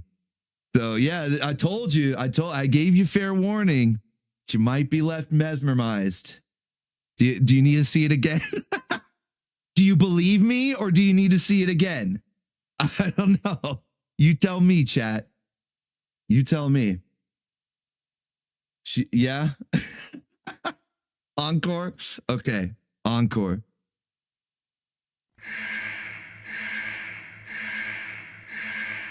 J'en ai marre d'en avoir marre aussi.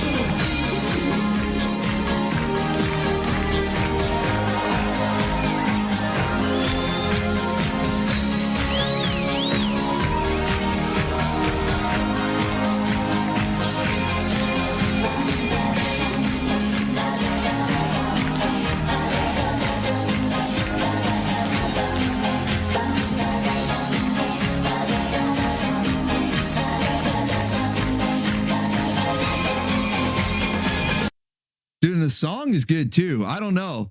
The song's like really catchy. It's an earworm. Rex Root says, she might change my opinion of the French. Ah, the French. Mesmerized. Let's fucking go. Live action Laureline. Ah, the French. I should have put that clip in there. Oh, man. So, yeah. Killer lineup tomorrow, guys. Killer lineup tomorrow. There's some more goodies in there that I didn't have in the preview here, so there'll be a couple of surprises for anybody who's not a coffee member. Coffee members, they get the whole lineup early.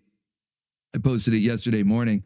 But yeah, we'll have a few surprises for you tomorrow morning. Some good stuff from the 80s, 90s, and of course, Time Jam in the early 2000s with our Pout Queen, Laureline. Let's go. And live action Laureline. I got to find more of her stuff. I hope the music is as good as that song too, because I really dig that song. If all of her music is that good too, I might be a full-blown fan. I mean, really, I already am. Who am I kidding? But yeah, more French cake. Let's go. All right, so we've got our Saturday night anime grindhouse tomorrow night as well. Of course, after the Saturday morning cartoons are done, we typically head over to the OBTV Discord. And in the afternoon, we just watch a bunch more cartoons, the stuff that we can't watch on YouTube, like X-Men and Batman and all that fun stuff.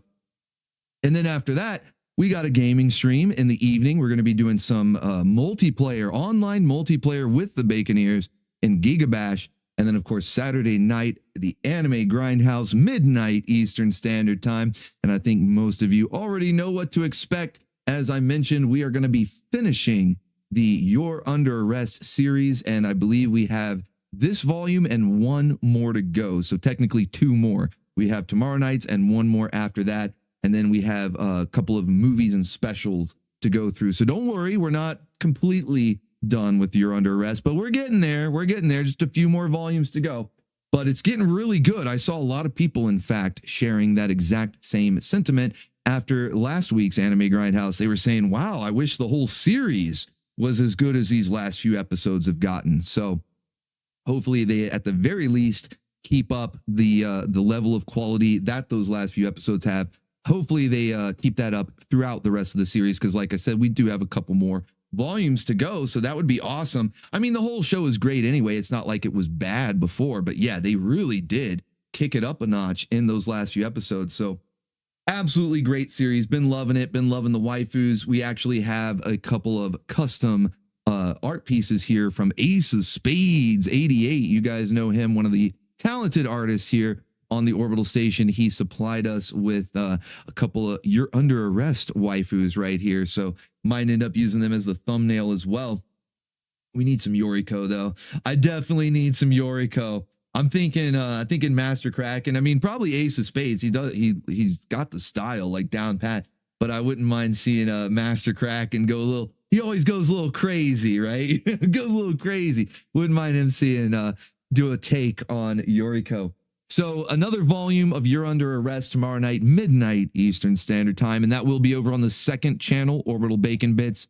For anybody that's new and doesn't know, we do have a second channel where the Anime Grindhouse, it happens over there every week, as well as some other stuff. We have a Friday night movie from time to time. Sometimes it happens in the OBTV Discord because of copyright, but when we can use it on YouTube, we will, and it'll be over on Bacon Bits, as well as a lot of past uploads, you know, past movie nights and shows that we've uploaded, live action shows. So if you guys like that live action jank from the 90s, you know, the Adventures of Sinbad and Conan and all that stuff, it's all up over there. Check it out. And of course, the Anime Grindhouse as well.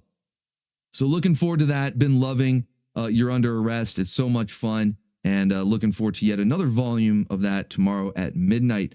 All right, let's get into the nostalgia spotlight. I've been looking forward to this one. I've been pretty hyped up. In fact, this is what the bonus. We've been getting some big generosity, massive support from the Baconeers tonight. And I always try to give back to you any way I can. That's why we have the Perpetual Waifu Machine. As a way to thank you for your generosity, we get new and exclusive pinups from our talented artists each and every week. I also like to give some perks to the channel members over on Ko-fi. You guys have access to the video archive, as well as a few other goodies as well. And then just to anybody, just if you're watching, if you're here supporting, regardless of the amount, I try to give you guys some sort of bonus. So what we're doing tonight, we've actually paired up with OdaCat to give you guys a little bit of a bonus, our way of saying thank you. So anybody that sent in at least $10, so if you've hit that $10 mark, it doesn't even have to just be in one single super chat. It's cumulative. So if you sent in a couple of fivers tonight, then you've hit that $10 mark. You have got a bonus coming your way. And if you hit the $20 mark, you're going to get another bonus on top of that. A happy moment. Yeah, let's see what this bonus you got for us. A happy moment. Thank you, Tavern's Pull. Speaking of, you just broke that $20 mark right there as well. So let's get into it. So for the nostalgia spotlight, whoa, buddy, hold on a second. Magnificent. Look at the size of that thing. BBBB bonus. Bonus. Let's go. Thank you to Harka88. Look at the size of that thing. The size of that dono, man. You guys are awesome. Thank you so much. All right, so let's get into the nostalgia spotlight. So it's summertime, and you guys already know we've got the Summer of Krakken going strong right now. We've had waifus from the Filmation shows and the DC animated universe showing up in bikinis or wearing bikini-like outfits. Supergirl had a little bit of trouble, but we got her there. It was fun along the way, that's for sure. So we're not the only ones, though, obviously, we're not the only ones that think of bikini season when it's summertime. There's some others that like to do swimsuit specials as well. In fact, that's where Krakken and I came up with the whole Summer of Krakken. Really is inspired by those classic Marvel swimsuit issues. Do you guys remember those back in the 90s? Liz with the hair flip, let's go. We few, we happy few, we band of brothers. Let's go. Thank you, Wiz. Boob BC we woo we woo we woo we woo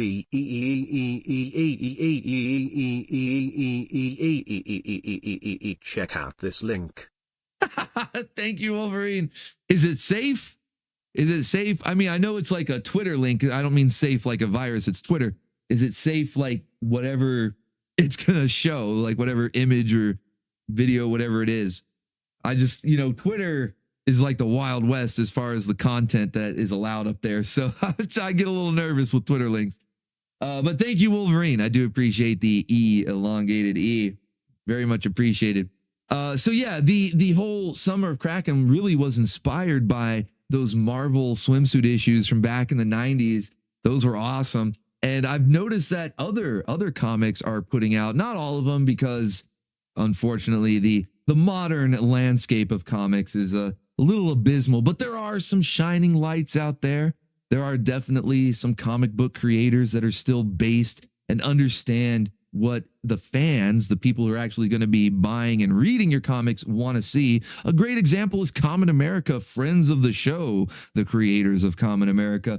Very good example right there. But another good example, and one you might not think of right off the top of your head when you think of comic books. You know, I'm talking about the Marvel swimsuit special, other comics that have put out swimsuit specials. And then, of course, we have the Summer of Krakken here. But one that you might not immediately think of is Shantae. That's right. You guys know we love Shantae. She is a top tier waifu here on the Orbital Station. Top tier video game waifu too. You know, we've got a lot of the Saturday morning waifus, but we also big fans of anime and classic gaming. And so probably when it comes to gaming, I'm thinking Shantae might be number one. I know there's some other top tier waifus, of course, Samus from Metroid, you know, Felicia and Morrigan from Darkstalkers, but around these parts, Shantae might be number one, although I'm partial to Roddy Tops. Green skin girls! For obvious reasons. But yeah, Shantae actually puts out a comic book and puts out a swimsuit special. I don't know that they have like regular issues that come out on a regular basis, but they do tend to put out specials from time to time, especially the swimsuit specials in the summer. And mine just happened to arrive in the mail this week. So I thought, well, what better time than do a nostalgia spotlight on the Shantae swimsuit special, as my comics just arrived in the mail this week. So these are actually photos of my books. I opted for the special Roddy Tops cover. You know how they do. They have like 8 different variant covers, right? And they're all good. So if you just want to collect them all, you don't really care about having duplicates of the same comic. They're all good. But you know, Green skin girls! I'm going to go for the Roddy Tops cover.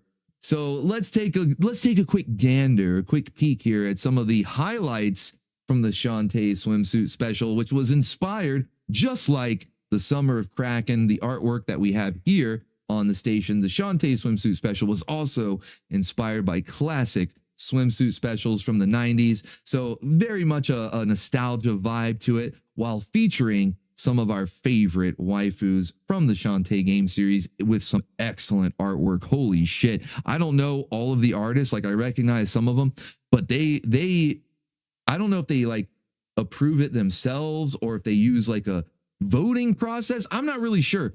However it is, they know what they're doing. Every single one, it's like they chose wisely.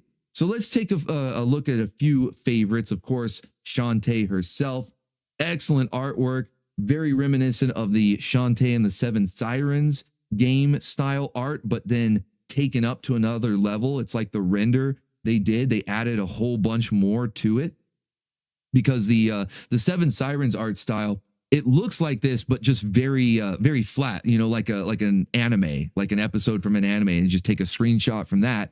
And that's kind of what you get as far as the level of detail, the level of render for the Seven Sirens. So it's kind of like take that and then add way more detail, way more levels of render. And that's what you got here. Shantae in her red bikini. Awesome. Awesome. One of the best pieces in the book there. And then I believe, I don't know if it is the same artist, but it looks like it could be the same artist. We, of course, get Roddy Tops, our Green skin girls! in her gold bikini right there, popping up out of the water. The tactfully placed thigh right there. Everything is thighs, but everything is green too. There's a whole lot of green on that page right there. Because yeah, the tactfully placed thigh covering the gold bikini bottom, just a whole lot of green. So digging it, man, digging it. So yeah, we got our green skin girl, in my opinion, best girl, Roddy Tops. Then of course we get a group shot here, because not only do they do classic bikinis like Shantae in her red bikini and Roddy Tops in her gold one. But they also do a lot of like reference bikinis, kind of like what we do here, which this is the one instance where I'm like, now wait just a minute, because we were doing that first, you know, like Krakken was already doing like fur kinis and leaf kinis and dressing waifus up as other waifus and doing all these right. We've been doing that for years. Okay. So I'm starting to wonder if Shantae, this particular artist, might have taken a page out of our playbook. I'm starting to wonder, just like the Common America creators are personal friends of the show, I'm starting to wonder if maybe one of the artists for Shantae might be watching the show from time to time, because not only do we get a reference bikini, a fur bikini, but that's a very familiar looking fur bikini. You guys know who that is, right? That's a very familiar fur bikini. That's Diana from D&D. And for a while I thought, now does that mean like the whole group is D&D? Because they certainly look like the various classes, but I mean specifically from the cartoon. And while Bobo back there, he does look a lot like Eric. He does look a lot like Eric. The rest of the characters, not quite as much. Well, Sky is pretty close to Sheila, but the colors are off. The costume's a little altered. Roddy Tops also looks like she's kind of doing her own take on Sheila, but like a Master Kraken version with an even tinier miniskirt and the crop top. And then the grandpa over there, maybe Dungeon Master, I don't even know. So I don't know if it's meant to be specifically for the cartoon as much as it is just a general D&D reference. But that fur bikini that Shantae is wearing, that's Diana's. That is right out of the cartoon. That is right out of the D&D cartoon. That is Diana's fur bikini. And not only have we had the fur bikini be a part of our sort of a meta, if you will, or waifu meta, but we've had multiple waifus wearing Diana's, specifically Diana's fur bikini. We've had Kamugi dressed up in this. We've had Sheila. We actually did kind of like a costume swap where Diana was wearing Sheila's outfit and Sheila was wearing Diana's. We've had so many waifus. I think we got Jessica Rabbit in Diana's fur bikini. Like seriously, we had so many. So yeah, I'm starting to think maybe there's a Shantae artist out there that might be a baconeer. You never know. You never know. Stranger things has happened, okay? We got a personal shout out from Ralph Bakshi, all right? So stranger things have happened. There could be a Shantae artist baconeer, all right? So yeah, some pretty cool stuff from the swimsuit special. Not only that, we get an out of context. There's a comic at the end.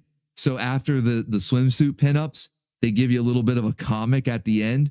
And it's a pretty funny comic. And I thought about showing you a couple of panels that were funny, but I think it's best just to show you one panel completely out of context. There you go. Shantae and Risky Boots. I hate shirts. You know what? Same. You know, I think all the baconeers can agree. We hate the shirts on YouTube. Almost an elongated E. That's the one thing that's missing. It starts with an E. The fact that it even starts with an E was enough, but I was hoping we'd get a few more before it went into the A and the but just that it even starts with an E, it was pretty awesome. But then doing Kitty's job for him, you know, Kitty's taking a vacation. It's Kitty's day off. He doesn't even have to tear off the outfits. They're doing it for him. But yeah, just out of context, and I'm not going to give you any. I'm not going to give you any either. Just all you need to know is there's a little comic at the end. It's pretty funny, and this is like the climax. I hate shirts.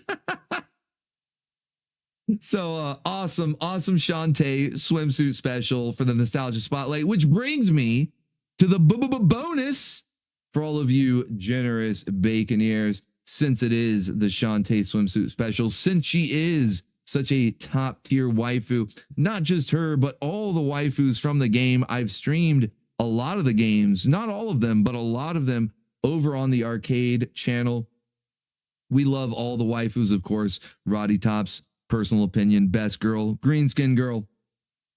So to keep with that spirit, for your bonus, we have some artwork here. You guys might recognize this, some artwork from Odacat of Shantae and Roddy Top's rocking their bikinis. This is a custom print, the custom artwork here from Odacat, not just the waifus themselves, but she also provided the background. Hat on Fire just rolled out 10. To that Shantae art I must say with 10 big Bison Bucks EES. EES.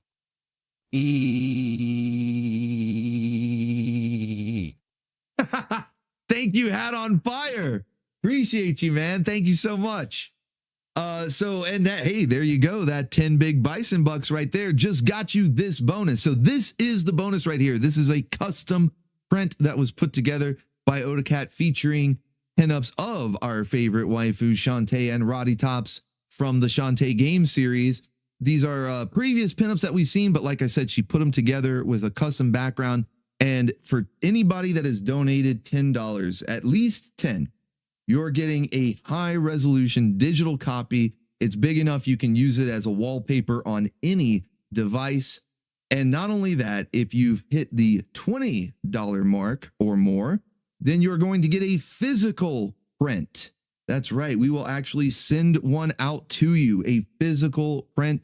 That way you can hang it up on the wall. People have been asking me for posters for a long time. I've been meaning to do them. I've been working on them. I don't mean to make it sound like no progress has been made. But the thing is, on the website where all of the merchandise is, where we have like the t-shirts and the mugs and stuff, they have a very specific resolution that they require for the posters in order for them to look like high-res posters, so that they're not like pixelated like a low-res JPEG or something, right?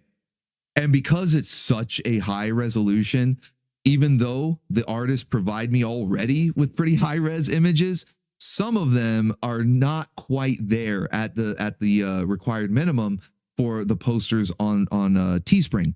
So I'm having to go back and either have the artist resize them themselves if they have the vector art still on hand, or use like some sort of AI assistance to upscale it and hope that it's clean. Which, don't get me wrong, if the AI upscales and it looks like shit, I'm not going to use it. Don't worry, I'm not going to give you guys anything shitty like that. But while that is all still in the process, because eventually we will have posters for sale on the merch site, because I know you guys have been asking for it. But while that's in the process, we've got a special here from Odacat, physical prints. Everybody that sent in $20 or more is getting one of these. And of course, that is if you're okay with providing a shipping address. I completely understand if you prefer not to do that. That's totally fine. You will still get the digital copy. It'll be sent to the email that's attached to your payment method, because on both PayPal and Coffee, they have an email that they let me know who it's from, and I'll just send it to that email. So whatever email you have attached to your payment method, keep an eye out on that, and you will get a high resolution digital copy that you can use as a wallpaper on any device of this pinup. And then if you are print, what do you consider it, a pinup, a print? I don't know what the official term is. I guess it doesn't really matter. And then if you are comfortable with sending your shipping address, then send it to me and you'll get a physical copy of this as well. Our way of saying thank you to all the massive generosity from all you Baconeers. You guys have been awesome, and we're just getting started, okay? Like I said, I know you guys have been wanting posters. I've been working on it in the merch shop. I've got some stuff that Krakken and I have been working on to get you guys some physical copies of the artwork as well. Some of them with Krakken, though, are going to be like one of a kind. It's going to be the actual artwork that he drew himself, not a print, not a copy. You're going to own the original piece. So Krakken and I are working on some really cool stuff with that, where you guys, stream bosses, big donos, things like that, you guys are going to be able to own Krakken originals. And then we've got the prints here from Odacat that we're going to be including as a bonus tonight, and probably do something like this again in the future. So thank you guys again so much. The artists, thank you as well. Like I said, this is just our way, a small token of our appreciation Okay. Small token of our appreciation. Thank you guys. Keeping the station in orbit. All right. So that is the nostalgia spotlight. And let's talk about channel surfing. All right. So we've got channel surfing coming up. More nostalgia. Bring it on. More nostalgia. We just keep it going. Like the Zook is always flowing. The nostalgia, we keep it going. So we've got channel surfing every Wednesday at 8 p.m. Eastern Standard Time. And as you guys know, this month in August, we've been doing summer reruns all month long. And what that means is going back to some of the oldest, earliest channel surfing themes way back when it was just starting out and we hadn't quite hit our stride with the format. We're going back to some of those earliest ones and revisiting, doing summer reruns and revisiting those themes, expanding them a little bit, and having a hell of a lot of fun along the way. Holy shit, man. That toy-themed one that we did this Wednesday was so much fun. Like I said, you could probably cut out half the runtime just from me geeking out because the clips that you guys were sending in just had me like nostalgia overload, man. I couldn't help it. I was telling myself, don't geek out though. You know, you're gonna talk too much, you know, don't do it. And it's still, I couldn't help it. It was nostalgia overload. I was geeking out, man. It was awesome. So we've been having a lot of fun with these. I'm so glad that we've been going back and revisiting because they were so much fun the first time. But like I said, they were early on. We hadn't really quite hit the stride. And then going back now, and we've got the format down pat. You guys are like expert level. Everybody sending in clips at expert level, man. So many awesome clips. And it's been so much fun. So we revisited mascots. We revisited the toy commercials and kind of expanded it into just toys in general. We saw some movie trailers for small soldiers and things like that. It was awesome. And so this one, as you might be able to deduce by the image on screen, it's time to go back to another very early channel surfing. It was like the 5th one or something, you know. Within the first dozen channel surfings, we're going back to the food themed channel surfing. That's right, food themed. So really anything. Again, the first time we did it, hadn't quite hit the stride, focusing primarily, if not exclusively, on just commercials. So let's expand it this time, just like we did with the toy theme. And so if you got anything food related, it could be movies, it could be a food bite scene from a show, whatever, music about food. I know Weird Al, he's got Eat It, you know, so really anything food related doesn't just have to be commercials this time. We're going to expand it out as we revisit it, our summer reruns, doing a food themed channel surfing. This should be pretty bizarre. The first one was actually pretty fucking wild, because there's a lot of bizarre food commercials out there. There's some pretty hot ones out there too. You know, the Hardee's are really Carl's Jr. That's what, it's the same thing. Carl's Jr. and Hardee's, same thing. But specifically the Carl's Jr. brand, that's where all the waifus are. So I'm thinking there's going to be some pretty cool stuff, some pretty janky stuff, but I think we're going to have fun. So food themed channel surfing, revisiting it. One of the earliest ones that we did a couple years ago.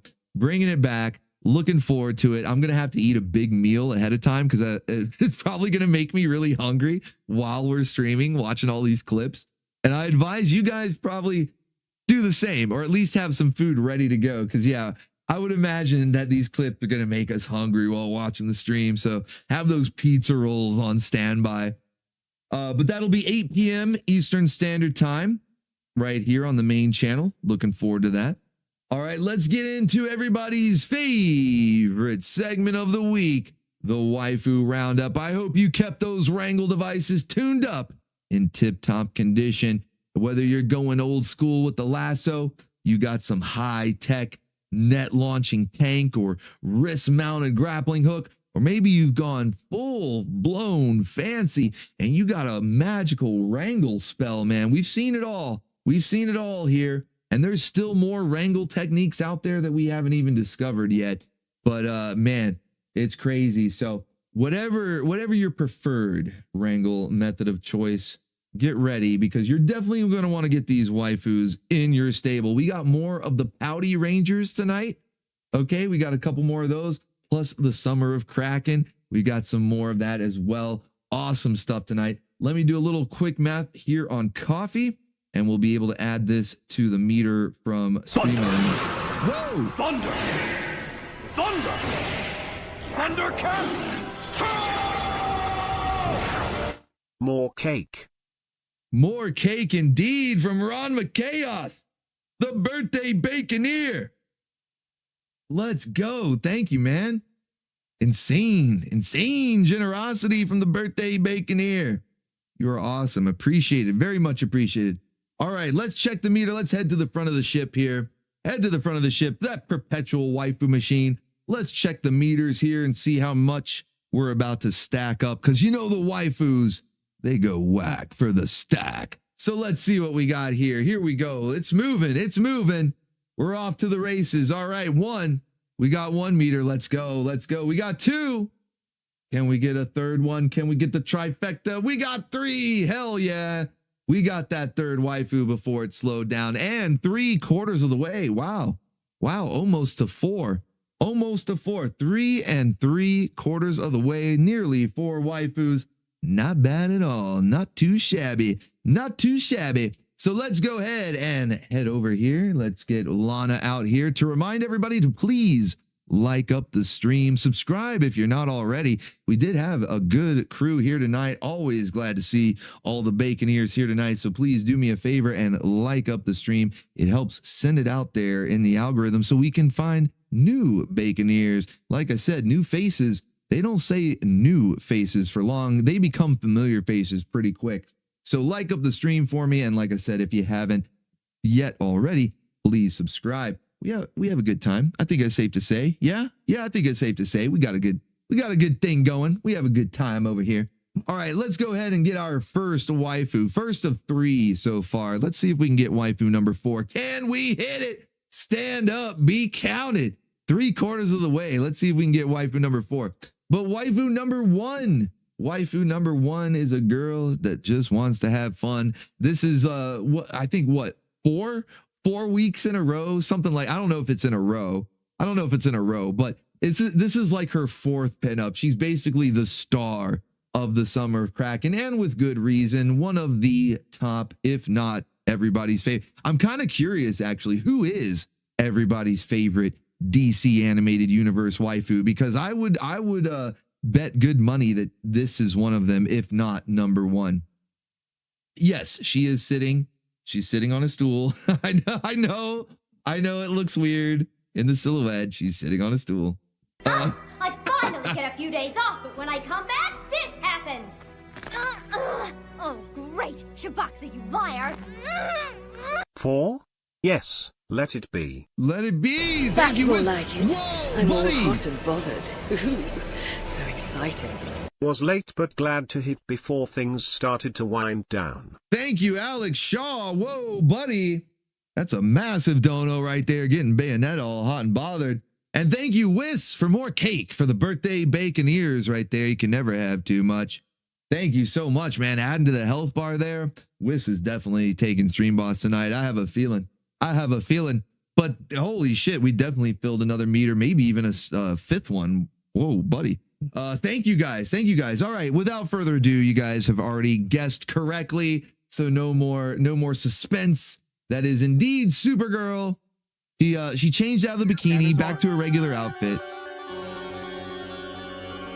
Magnificent. Look at the size of that thing.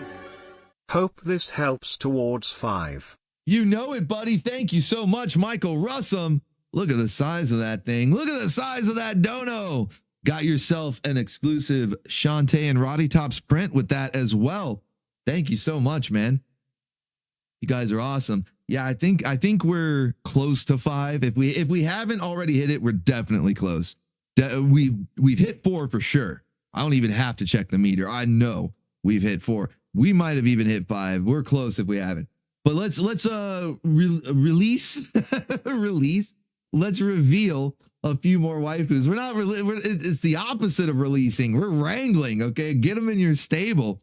Let's reveal a few more waifus, and then we'll check on the meter again. So first up, we have Supergirl, just chilling. I love how it's kind of like an 80s take on her outfit, because her outfit is already Orbital Station approved. It's a tiny mini skirt, a crop top t-shirt. You know, it's already Orbital Station approved dress code, but let's make it a little more 80s. Okay, let's have the shirt be like those loose gym shirts, you know, hang off the shoulders a bit, still a crop top. Make the tiny mini skirt even tinier, and then give her the Supergirl logo necklace too. Pretty awesome. So excellent work here from Master Krakken. Chilling on a bar stool. It looks like she should be in that Pop-Tarts commercial. You guys know the one? They're all chilling at the old 50s diner on the bar stools, and it's that earworm too, man. Who would have thunk Pop-Tarts had an earworm? I'm moving my feet to the pop-up beat, or whatever the lyrics are. I'm zooking out, man. All right. Anyway, that's waifu number 1, courtesy of Master Krakken. Supergirl, 80s style. Let's go. All right. Waifu number 2. This was another waifu that we recently finished watching the first season. She will return soon enough, but we got to finish You're Under Arrest first. But I gotta say, I think I prefer the newer series. Usually, especially if it's an OVA that came out in the 80s or the 90s, that's like hands down, that's going to be the better one. But this is a rare instance where I think I actually like the newer series better than the original OVA from the 90s. And that would be, as you guys are guessing correctly, that would be Birdie. But what you may not have seen coming is that she has stolen, she's absconded with Black Canary's outfit. In fact, we just saw an episode, a Black Canary focus episode of Justice League Unlimited. So you guys should be quite familiar with her outfit. And now Birdie has taken it. It's Birdie of Prey. Birdie of Prey. So yeah, looking good here. The summer of Krakken, you know, it's usually the DC waifus, some Filmation waifus, you know, basically just various Saturday morning waifus. But Birdie being an anime waifu, well, we gotta get her into the summer of Krakken some kind of way. Well, we'll just dress her up as one of the DC waifus. We'll allow it, right? We'll allow it. Birdie of Prey. There you go. All right, so that's waifu number 2, courtesy of Master Krakken. Another excellent job. Everything is thighs. My goodness, extra thick. I really need to get that pop-up of what's his name, Aku from Samurai Jack. Extra thick. We need it. All right, waifu number 3. Waifu number 3 from Master Krakken. This is another all-time top-tier waifu. If anybody's going to give Supergirl a run for her money, I would think it would be this waifu, and one that we have surprisingly little pinups of. Like, I'm pretty sure we've got a pinup of her before. I don't think this is the first one, but it might be like the second. You know what I mean? I'm shocked. I'm actually shocked at how few pinups we have. So we're fixing that right now with this one, and we'll have more to come very soon. But I see Daharka88. Daharka88 actually guessed it correctly. That's right. Poison Ivy, not a bad guess, although we do have a couple of pinups. We even got one of her recently, but this is one that we have not seen recently, and like I said, it needs more pinups. So beginning the corrective process right now with a new pinup of Wonder Woman. Wonder Woman, very soft, very moist, very wet. In fact, she's rocking her bikini, the Wonder Bikini, rocking the Wonder Bikini right there. You can even see the WB on her chest. That doesn't stand for Warner Brothers, who blocks us from watching any of her shows. No, that stands for Wonder Bikini. She's rocking on the beach right there. Of course, this one also courtesy of the magnificent Master Krakken, knocking it out of the park here with the Summer of Krakken. I'm loving it, man. I don't know about you guys. I say that. I do know. Obviously, you guys are loving it too. I get a lot of really positive feedback on this. But I love the themes. I like when we do the themes. You know, we have Halloween costume waifus and stuff. You know, we're doing the bikinis during the summer. We get the tiny overalls out in the fall.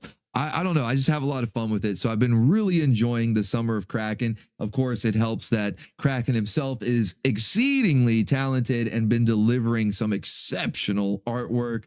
Really great designs too. You know, he comes up with a lot of these specifics. I'll just tell him Wonder Woman in a bikini. and then he designs the actual bikini himself. So very talented work, loving the summer of Krakken, and it's far from over, far from over. In fact, I believe yesterday, 1 month from yesterday until the autumnal equinox. So we still have a full month of summer officially.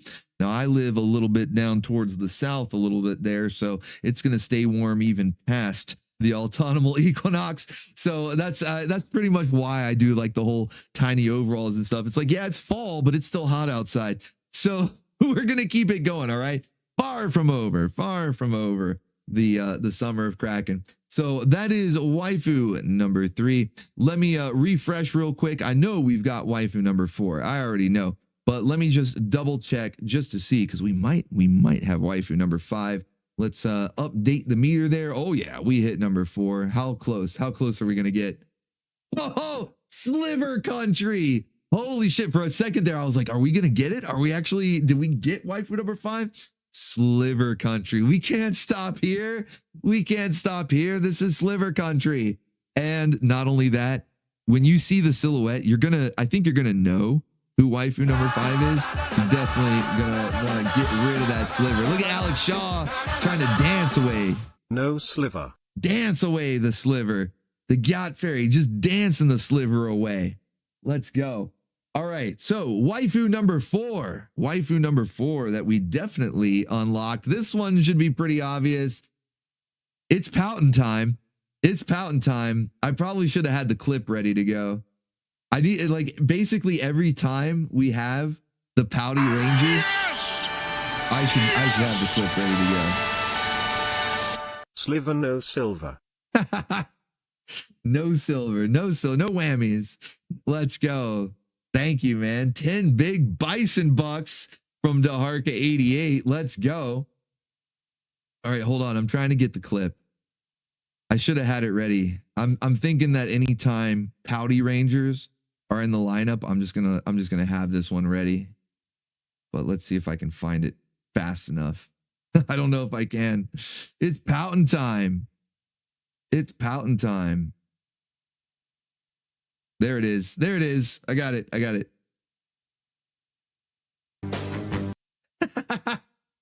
Dude, Kimberly's look at it's fountain time. I'm doing my part for Chun-Li, damn it. Let's go, Retro Ryu. I know Cammy is the one who said everything is thighs, but Chun-Li literally is like 80% thighs. But anyway, it's pouting time. Morphing time. Yuck! Stupid. All right, it's pouting time. So we have the blue Pouty Ranger Blue, Chun-Li, the thickest of all the Pouty Rangers. Like I said, she's like 80% thighs. She might be one of the poutiest ones yet, though.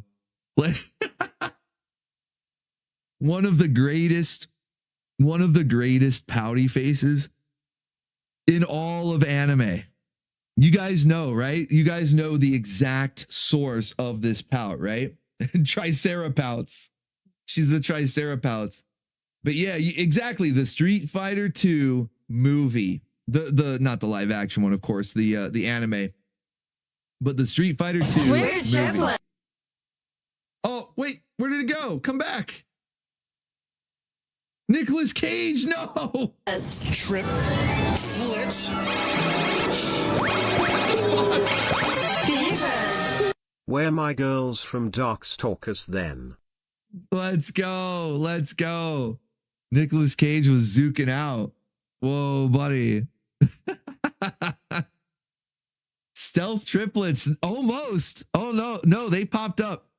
We got triplets fever. Triple failed. Triple stealth. Triple failed. So, but thank you though. Thank you so much. Let's see. Chun-Li. I'm sorry. I'm getting distracted. There's a lot going on here. I'm just mesmerized by these thighs.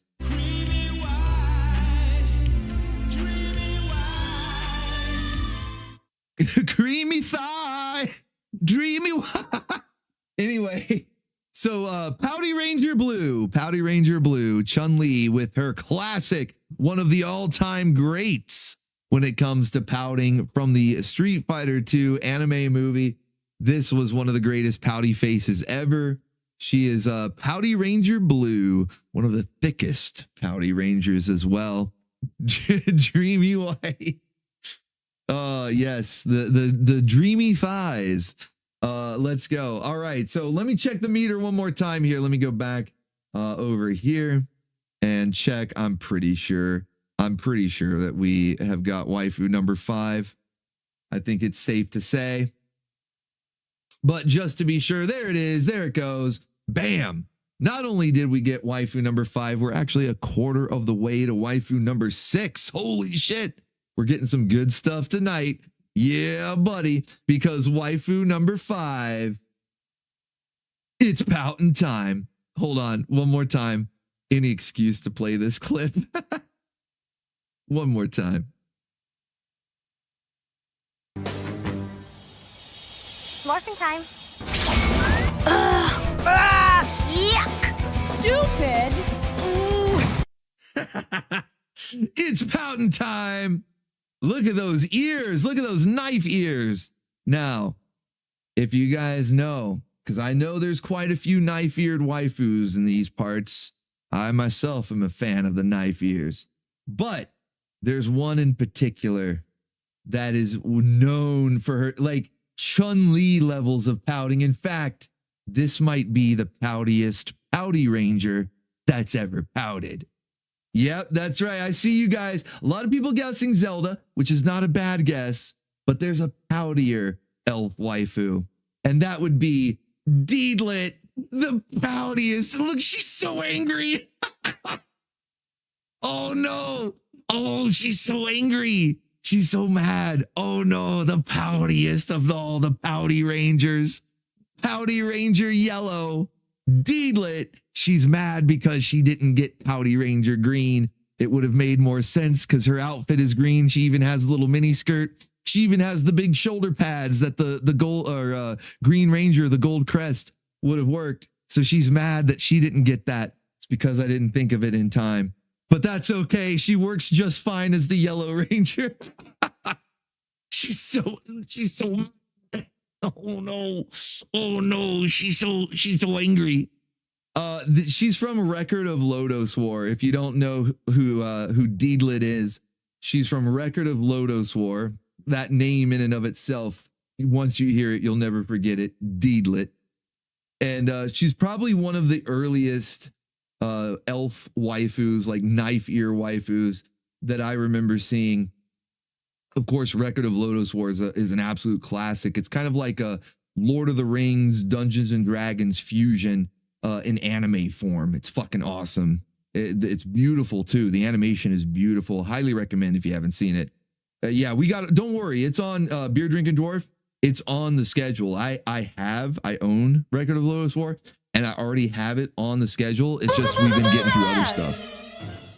She makes pouty poops. Thank you, Wolverine. Appreciate you, man. But yeah, it is. It's on the schedule. We've just been going through other things. It was actually when I first started doing the Anime Grindhouse, it was one of the first ones that I tried to put in the Grindhouse, but it got blocked. Of course, YouTube's going to block one of the all-time greats like Lodos War, but that's okay. We'll watch it in OBTV. I've got it on the list. It'll be happening soon. But yeah, Slayers as well. Definitely. We got a lot.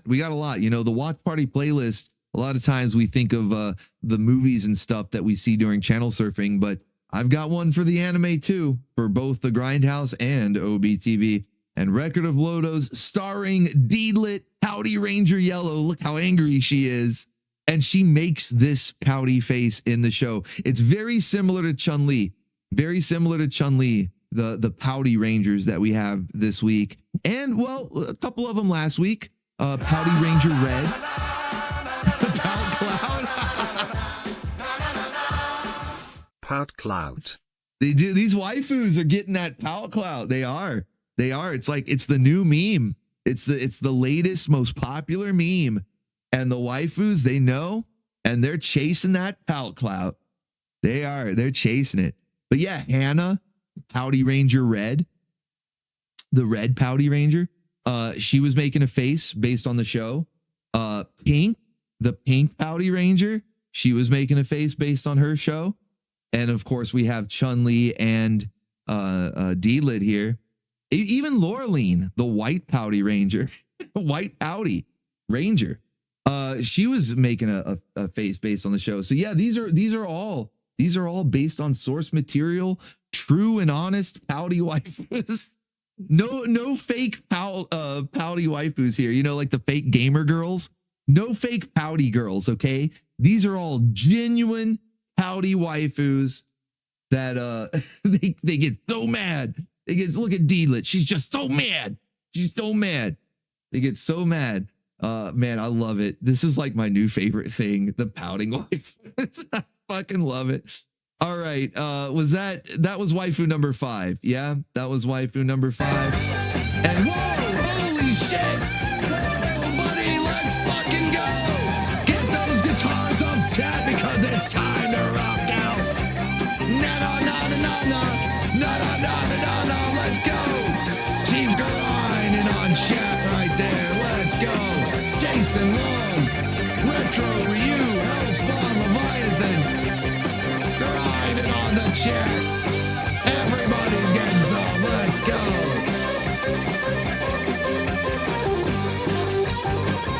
Let's get some pizza rolls raining. Get the waifu swinging, cause it's a party.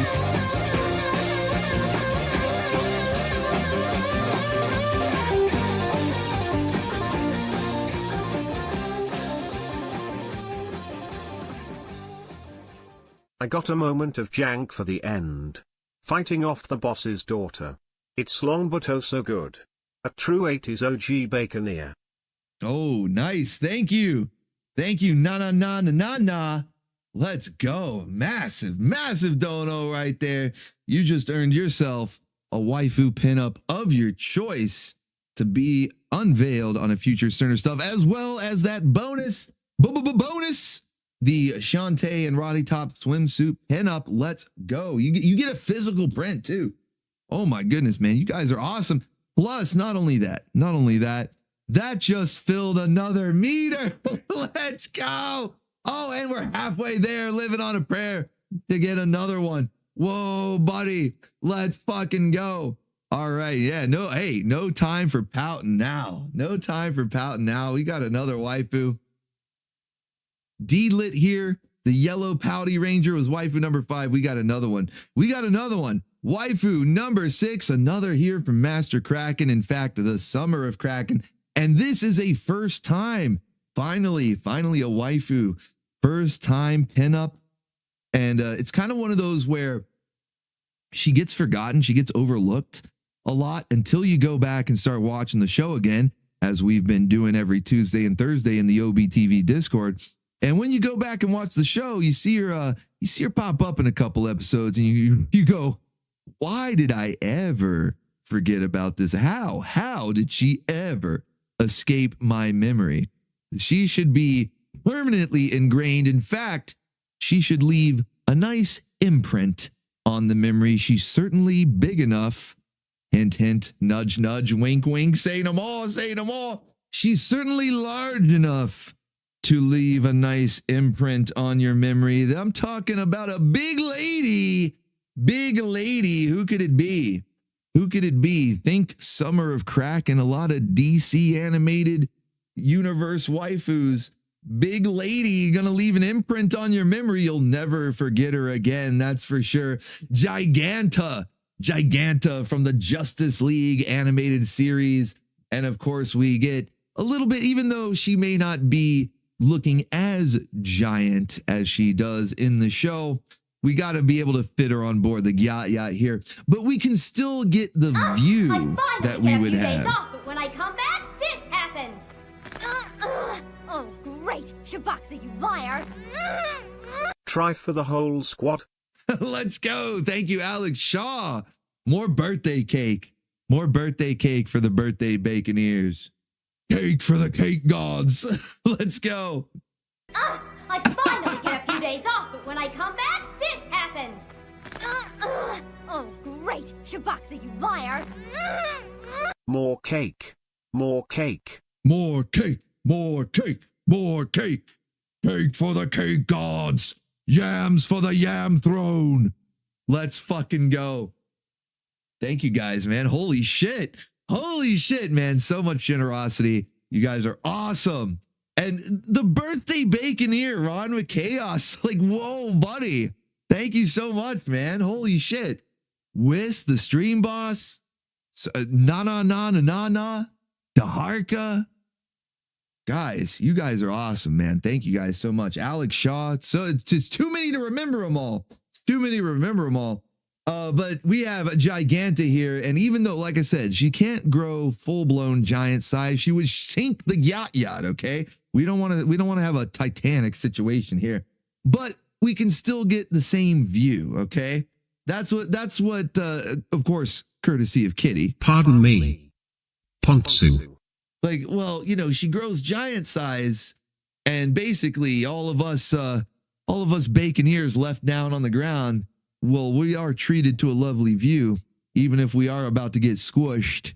You know, it's like we're dying happy, right? So even if she can't grow giant size for fear of sinking the Gyat, we can still get the view that we would have gotten if she had grown giant size. Of course, Master Krakken and Kitty, the tag team extraordinaire, bringing us this awesome art here. And pardon me. Pontsu. The job of Kitty is never done. So Giganta from the Justice League animated series, courtesy of Master Krakken, the summer of Krakken still going. Now hold on, I got to refresh again because now I'm thinking we might have another waifu, another one, because this was waifu number 6 right here. So let's head back to the meter. Let's see, because that's 6. We filled that one up. So let's see where we're at. It's, oh my goodness. Oh, Sliver. Again, twice in one night. We can't stop here. This is Sliver Country. Waifu number 7. Let's see if the silhouette might, whoa. Daryl Warlick just Holy rolled shit. out 150. Can't watch stream, but I feel bad not donating for so many streams. Whoa, buddy. Daryl Walick, hold on. You know what? We're gonna do this. We're gonna do it manual. We'll do it live. No slivers. No slivers indeed. Daryl Walick with the big $150 dono. Get those guitars in the chat. Let's fucking go.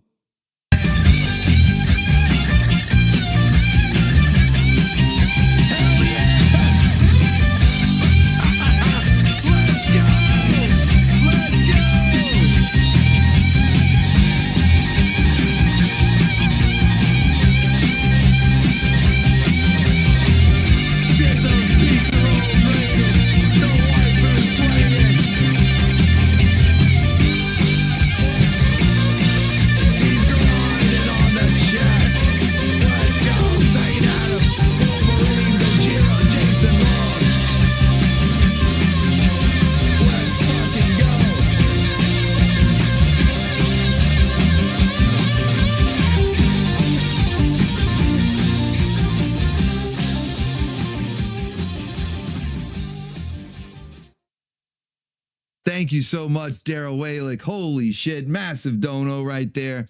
Yeah, I would say that gets us out of Sliver Country and then fills up a whole nother meter and then takes us a little over halfway there, living on a prayer to the next one. Whoa, buddy. Holy shit. Okay. So what is that? Waifu 7. And where I'm losing the math here. 8 and then almost 9. Holy shit. Did I do the math correct? Whoa, no fucking way! Holy shit! No way! Whoa, buddy! Let's go! We'll rock it out again! Oh! Pizza rolls raining, waifu swagging 2 time.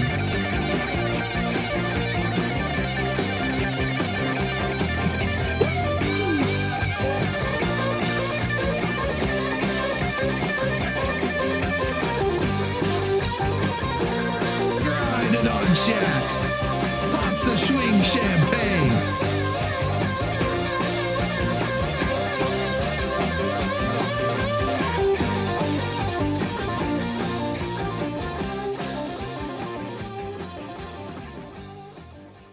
Pin-up. Piratis in her og dressuga. Bust to bust with Major Motoko dressed as Deedlit. Oh, that's an awesome idea. That's an awesome idea. Thank you, na.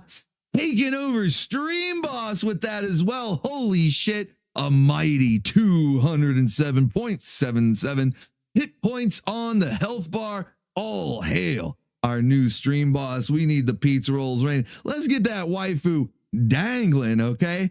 Pizza rolls rain and waifu dangling. She's wrangled and dangled. Awesome generosity from the bacon ears tonight. Na.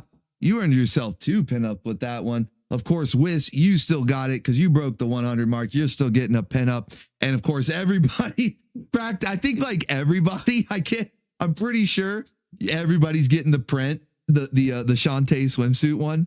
Everybody's getting that. You guys are awesome. Holy shit, man. Okay, hold on a second. I got to recalibrate. We got to add up here the stuff from Coffee and the Stream Elements meter so we can make sure we have an accurate readout here. So believe that was that was already added there. Okay, there we go. So we are back to the meter. This was heading towards what? No, I'm losing count. Let's go! Holy shit! I'm losing my mind! Let's go! Oh, buddy! We need more pizza rolls rated and the waifu swinging!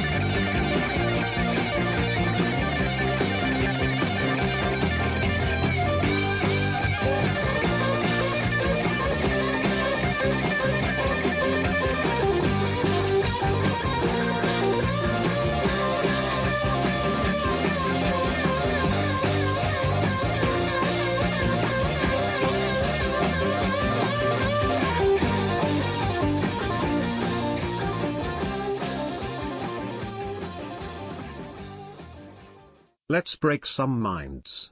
Is this broken? Minds are broken. Minds are broken. Whoa, buddy. Alex Shaw just took over Stream Boss with that, with 209 hit points. Holy shit. Okay, so Alex Shaw, you now have earned 2 pin-ups.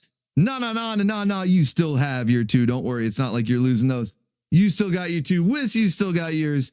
Daharka, I think Alex Shaw, Alex Shaw is the Stream Boss.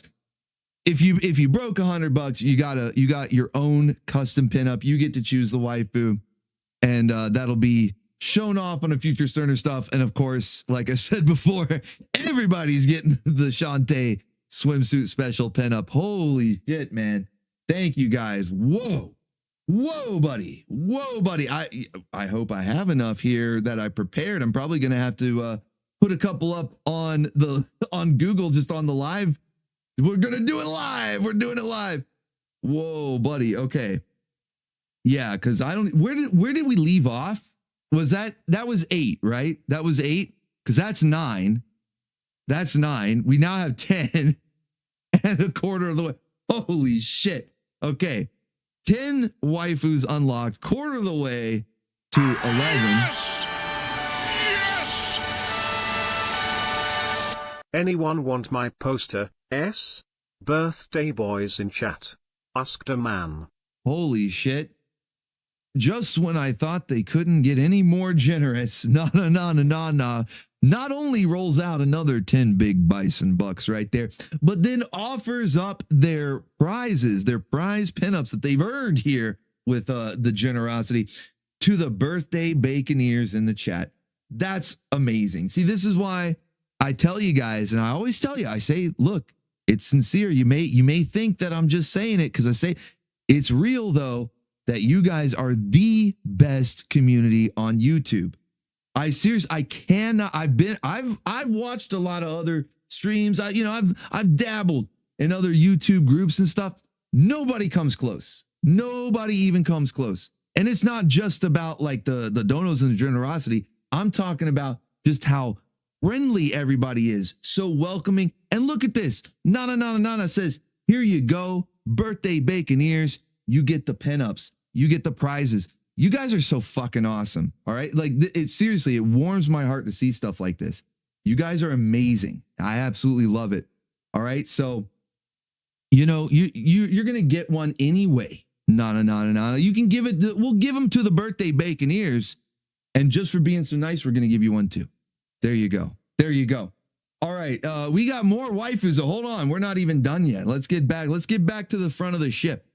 Let's get back to the roundup here. We're not even done yet. We are on waifu number 7. This is waifu number 7 that we are about to unveil.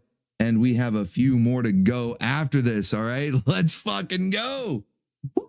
Holy shit, buddy. Buddy boy. All right. Waifu number 7. This is continuing the summer of Krakken here. So more than likely a safe bet would be DC Animated Universe waifu. Holy shit. Daharka 88, man, you're on fire tonight with the guess. This is like your third correct guess. And not only that, they're kind of difficult. Like the silhouette doesn't give too much away. And you're like right there. You know exactly who it is. You are correct, sir. It is from Batman Beyond, Ink. We have Ink from Batman Beyond. This is another waifu getting a first time pinup. Another one, she's, you know, she kind of falls into that same category as Giganta, where if you haven't seen the show in a while, you might have forgotten about this waifu. Same exact thing happened to me with Giganta. Hadn't watched Justice League in a while, kind of forgot she existed. Hadn't watched Batman Beyond in a while, kind of forgot Ink existed. But then you go back and you watch the show, and even they're only in a couple episodes, even though doesn't matter, because won't be forgetting Giganta anytime soon. And same thing goes for Ink. Won't be forgetting her anytime soon either. So yeah, excellent, man. Justice League and Batman Beyond, the DCAU. I've always liked it. I've always known it was heat. You know, it was top tier. But going back and watching it recently with you guys, it's like even better than I remember. It's like so freaking good. We really, I know it's kind of cliche to say, oh, we didn't know how good we had it, but like it's kind of the encapsulation of that, you know, like of all the times you've ever used that phrase, of all the things that we've ever said that about. Really, the best example is the DC Animated Universe. You go back, you start watching the DCAU, and that's the yeah, we didn't know how good we had it. That's the quintessential moment right there. So Ink from Batman Beyond, an evil waifu, not soon forgotten this time. Something tells me, Master Krakken, you know, his artwork just has that effect. You probably won't be forgetting this waifu anytime soon. Let's go. All right. Next up, because we got plenty more to go. We got another waifu. Now, this one also part of the Summer of Krakken, however, not along the same lines as the DC Animated Universe. In fact, I don't even think this is Filmation, although she would fit right in with the Filmation waifus. We were talking about the her and the other waifu in the show that she's from earlier with Shantae.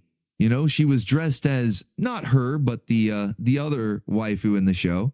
So, like I said, kind of a similar vibe to the Filmation, you know, the He-Man, She-Ra, that sort of look, that sort of furkini would fit right in the He-Man, She-Ra universe. So we were talking about that waifu earlier. Shantae was dressed as her. So if it's not her, it's got to be the other one, right? It's got to be Isaac Nieder, who figured it out. It's Oh Sheila. Oh Sheila. That's right, Sheila. Redhead supremacy.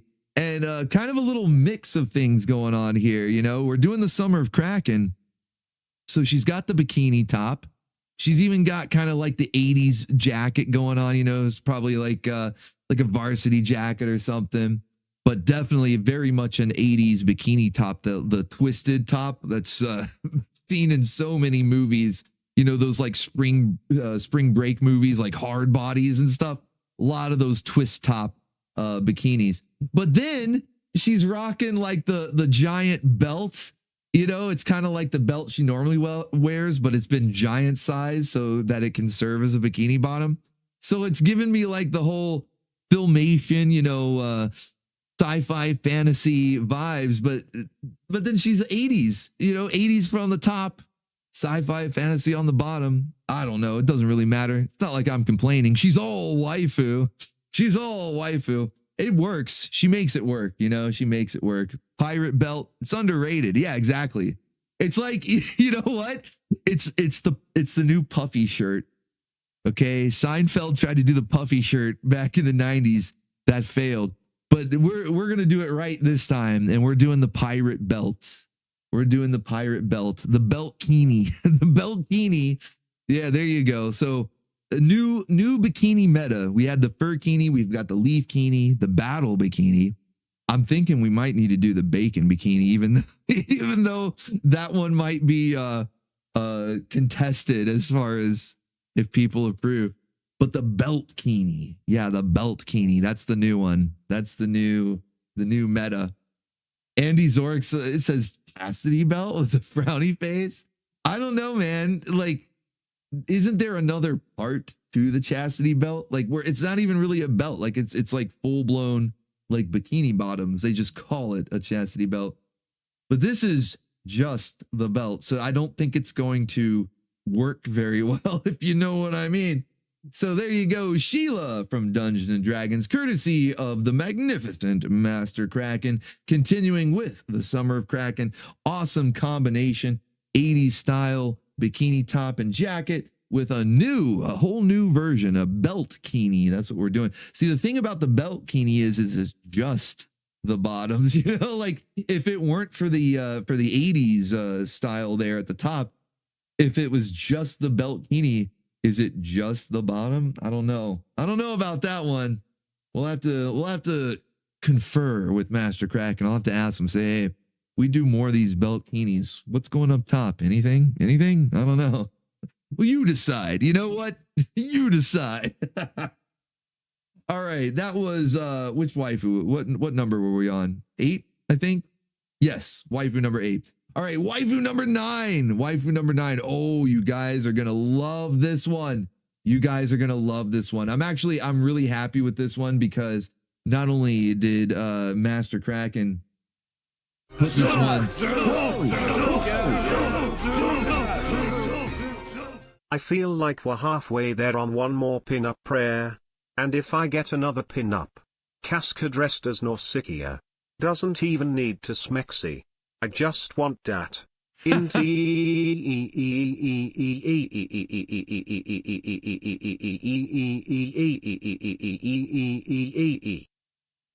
you, Nana. Zooking out like Conan. No, man, he's just zooking out. He'll be okay. Zooking out like Conan, adding to the already impressive health bar there as the stream boss. And another excellent choice, Casca, top tier waifu. My goodness. Berserk is actually my favorite, like not just anime, anything. Like just any story from Japan. If you want to manga, anime, live action movies or whatever, you know, tokusatsu, done whatever. Exports from Japan. Berserk is my all-time favorite thing. And yeah, Casca top tier. We've had a couple Casca pinups before, but I think it's about time we get some more. And what did you requested? She was dressed as Nausicaa. Ah, yes. Okay, excellent. I like these ideas. Very cool. Speaking of waifus dressed as other waifus, we have another top tier all-time favorite right here. She's been away for a little bit, in fact. We used to get new pinups of this waifu every week for a couple of weeks there, and then she disappeared a little bit. Honestly, it was really Laureline, our pout queen Laureline, kind of stole the spotlight. It's okay, it's understandable, that's all right. But it's about time she returns, and not only is she making her return, but dressed as another waifu, another new waifu who's sort of taken the station by storm, really taken the anime community by storm, making waves. Not everybody approves. Some people are really up in arms, really triggered by this anime, but I personally fucking love it. I think it's absolutely hilarious and a total gem. And I don't watch a lot of modern anime, you know, like I think the only other recent anime I checked out was Kojima Wants to Be a Kamen Rider, simply because it had to do with Kamen Rider. Of course, it turned out to also be a stellar anime, but you know, I don't watch too much modern stuff though. But this one's pretty awesome. And the fact that it upsets people just makes it even better. So yeah, you guys figured it out. I'm talking about Chainsmoker Cat. There you go. So what could possibly be better than Chainsmoker Cat? Well, how about Chainsmoker Kamugi? How about Chainsmoker Kamugi? She's like, oh, you guys are all excited about this new cat girl? I already got shoved out of the spotlight when Laureline showed up. And now there's this new cat girl and you guys are going nuts just because she smokes cigarettes all the time. I can do that. I can lounge around, dress like a slob and smoke cigarettes. So Kamugi says, hold my daiquiri or whatever beverage that is. And she's got her cigarette. She's dressed like a slob. Although when waifus dress like a quote unquote slob, we just call that, and around these parts, we call that the state of undress. It's actually a fashion trend. It's a viable fashion trend, okay? So Kamugi in her state of undress, inspired by Yanni Neko, aka Chainsmoker Cat, we have Chainsmoker Kamugi, of course, from the magnificent Master Krakken. Tavern's Bull says, hold my Gorzap juice. Yeah, that's what she's got. Her Gorzap juice. Hold my Gorzap juice, okay? Chainsmoker Kamugi. Yanni Mugi. You got Yanni Neko, Yanni Mugi. There you go. Top tier right there. One of my all-time favorite waifus ever. And of course, Yanni Neko taking the station by storm. A lot of Baconeers are big-time fans, and I'm sure we will have a pin. Oh no, that's the end of my list. Because I was about to say, I'm sure we'll have a pinup of Yanni Neko soon enough. In fact, soon enough, well, that's not soon enough. How about right now? Because we do need another waifu. That was waifu number 9. We hit at least 10. In fact, didn't we just get 11 from that last one? Didn't Nana come in and say, no, I think we're gonna do one more. I think we're actually gonna go number 11 here. Holy shit. Yes, we do. So I'm going to have to put these up live on screen, but that's okay. Don't worry. I've got plenty more pinups. It's not like I'm out of pinups, nowhere close. But that's all that I prepared. You know, I thought, this will be enough. I didn't think we'd even get to Yanni Mugi, but there we go. Never underestimate the generosity of the Baconeers. That's what I've learned. Never underestimate the generosity of the Baconeers. All right, so we've got a couple. You know what? I'm gonna throw a fucking bonus in here. You guys have been so generous. I'm gonna throw a bonus. I'm throwing a bonus in here. You guys are getting another one. Another. Let me open that one too. There we go. Another one. All right. Hell yeah. Another one. Let's go. All right. So what did I say? That we'd get a Yanni Neko pinup soon enough? And then I thought, that's not soon enough. So how about another one? How about from Master Krakken, we go ahead and get official Yanni Neko. We got Yanni Mugi. So how about Yanni Neko herself, courtesy of Master Krakken? Apologies that it's not, we don't have the fancy silhouette and everything. I didn't have it set up ahead of time. But like I said, I always have plenty of extra pinups as backup, just in case. Never underestimate the generosity of the Baconeers. So courtesy of the magnificent Master Krakken, one of the newest waifus on the scene. I'm talking anywhere. I mean, she's just a brand new waifu. Yanni Neko, extra thick. That's right, Jason Long. As she should be. As she should be. We don't want any waifus passing any stealth checks around here, okay? So, and again, man, I'm loving the shirt draped off the one shoulder. You know, Skyla was rocking that look. Supergirl was rocking that look. Something about the shoulder draped shirt. I like it. I dig it. So, courtesy of Master Krakken, there you go. Waifu, I think number 10. I think we got up to 10. Yeah, because Yanni Mugi was number 9. So, waifu number 10 is Yanni Neko herself. Now, we got a couple of bonuses for you. Well, actually, we have another meter, but then I got a bonus for you after that. So we got a couple more waifus to go. The next one here, somebody in the chat earlier, it was either in the chat or maybe it was a super chat, but somebody said something about the Darkstalker waifus. They said, where are my Darkstalker waifus at? Now, you guys know we had a week or two ago, we were celebrating yet another birthday Baconeer. I told you guys it's birthday Baconeer season, and we had a couple of Darkstalker waifus dressed as monster waifus. We were doing some celebration of Godzilla, and we had monster waifus because that's what Darkstalkers is all monster waifus, and we had them dressed as monsters, kaijus. In fact, we had Felicia. Just a quick refresher. I'm just going to get this isn't the waifu for the meter. I'm just doing a refresher for you real quick. We had Felicia as Godzilla. We had Morrigan as King Ghidorah, which is my personal favorite, not just because King Ghidorah is my favorite kaiju, but because the design is so creative. How are you going to get 3 heads when the waifu just has 1? Give her hand puppets. The Baconeers think we hit that dozen mark. The real one. So I feel that bonus, you feel me. Don't worry about the opening. It's all about that bow. And that Darkstalkers girls. Oh, that's me.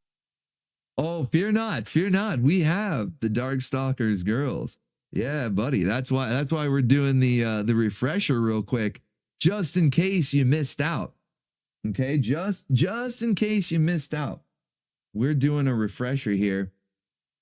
Let me check. I'm just double checking to make sure. Because who was saying 12? Because I think I was trying to keep track. They might have been saying 12 total with the bonus, but I'll double check. But before I forget though, let me go ahead and continue on here, because yes, we had King Ghidorah. Like I said, my favorite, not just because Ghidorah is my favorite kaiju, but the design. How much more creative can you get when you got to solve a problem like how do we turn a waifu with 1 head into a 3-headed kaiju? You give her hand puppets. You give her hand puppets. So I love this design. Absolutely awesome. And as waifu number 11, I think, where were we at? Yeah, Yanni Neko was 10, right? So waifu number 11, we have to complete the trilogy. We got Felicia as Godzilla. Okay, we got Felicia as the Big G. We got Morgan as King Ghidorah. So who might be missing but Mothra?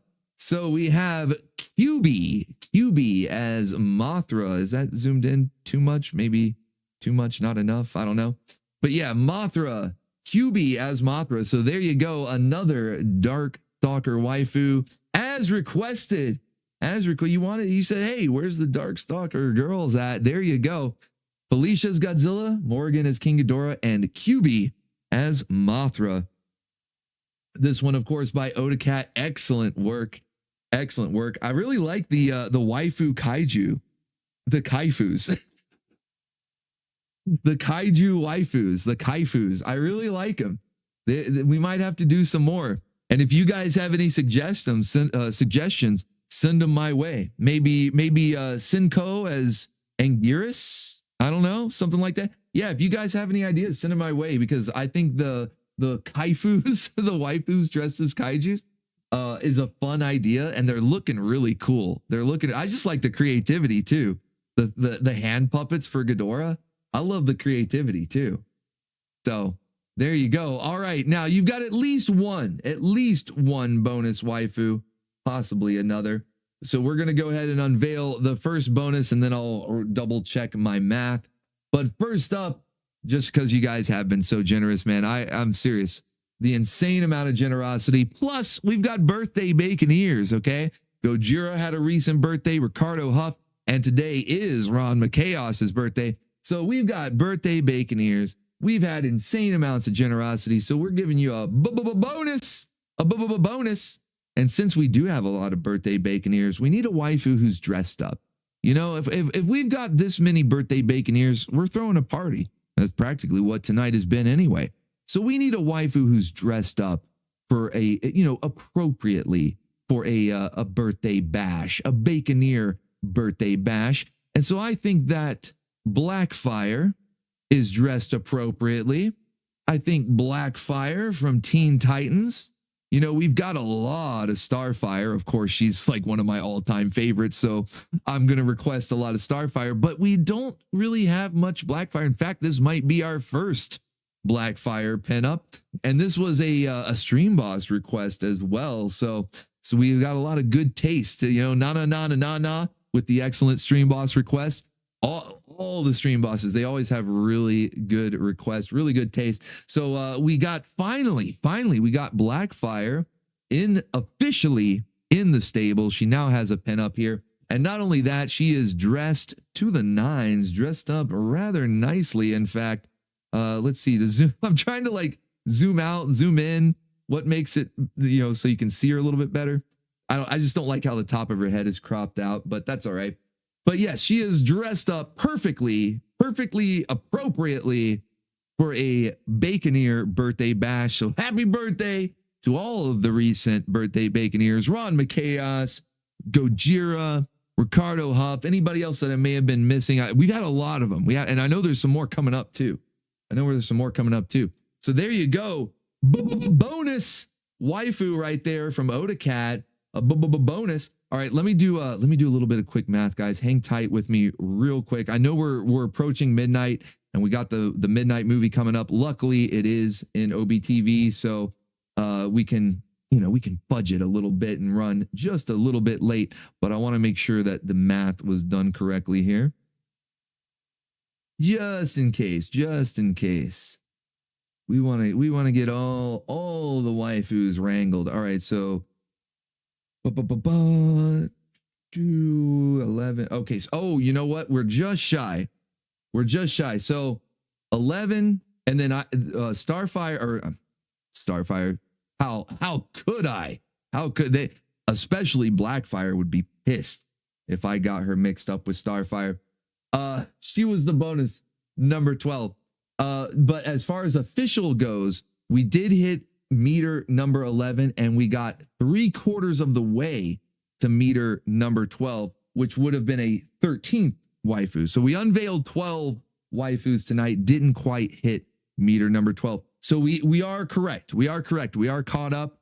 Every official meter has been unveiled, and then Blackfire was a bonus waifu just because we came close. We came close to hitting it. You guys don't even have to finish off meter number 12 right there. We got close. You know, you got the bonus.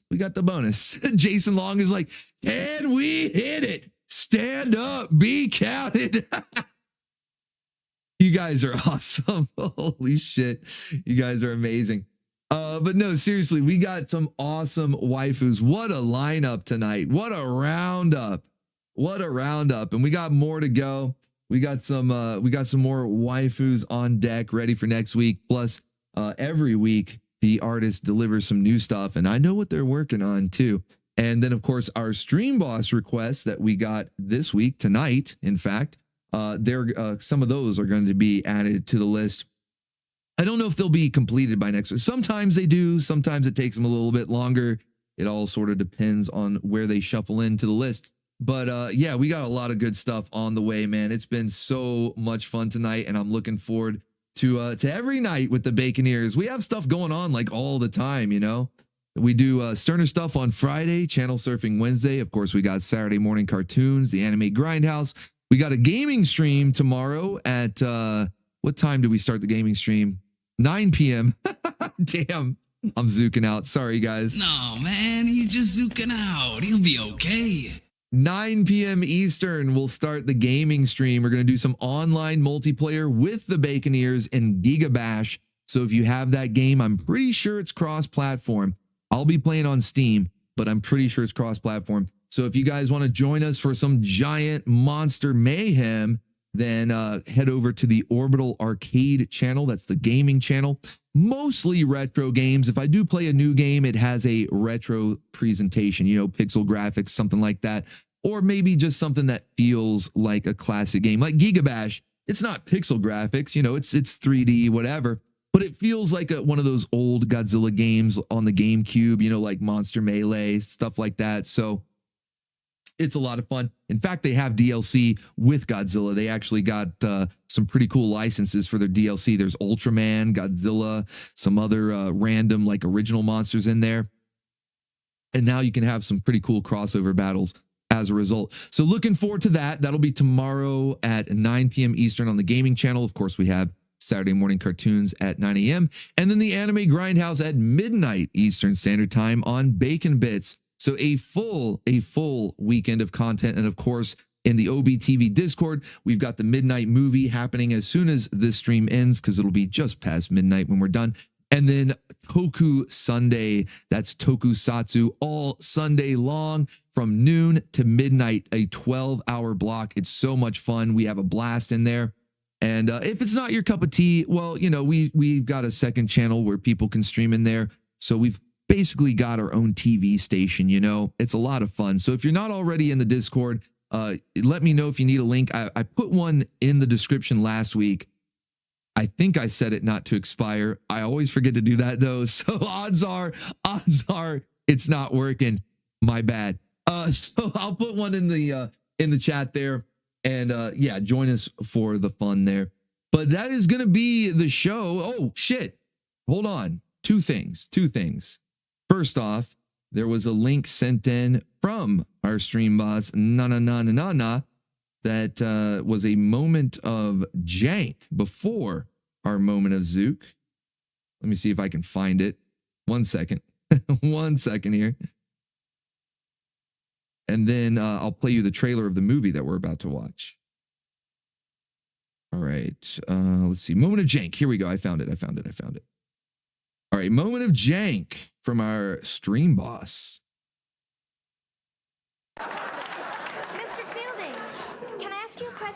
Certainly, young lady. Is that Terry Hatcher? Did you know I'm double jointed? They're real and they're spectacular. Really? Wanna see? Yes. No. Yes. No. Yes. It'd be even funnier if he said yes, slapped himself, and said yes again. That would have been the funnier way to do that. Now look. If anything should happen between you and I, your Uncle Vincent's going to find out, then I'm going to lose something that's very important to me. Your job? If I'm lucky. It's okay. She can give you a new one. Now, why don't you just sit down and watch the big trials, okay? I'd rather sit on your lap and suck out your fillings. Yo, TV was crazy back in the day. Yeah, this is Night Court. This is on TV Land. This is on Nick at Night. Yo.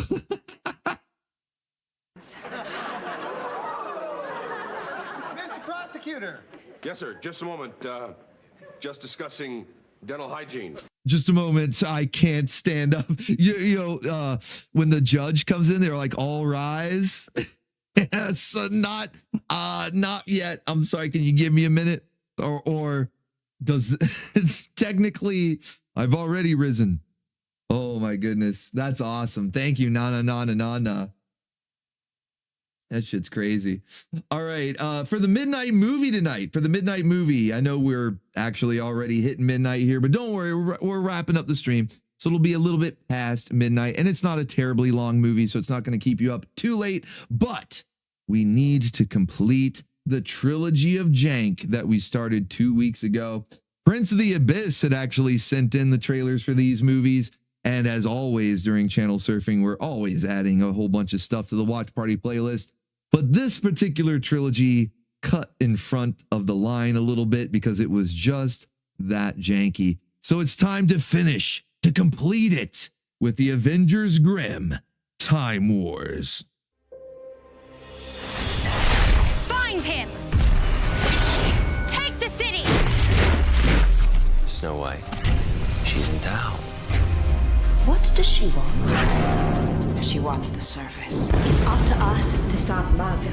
When your mirror broke, reality broke with it. And each one is a gateway to a different fairy tale realm. Let's just say I sent you back to once upon a time.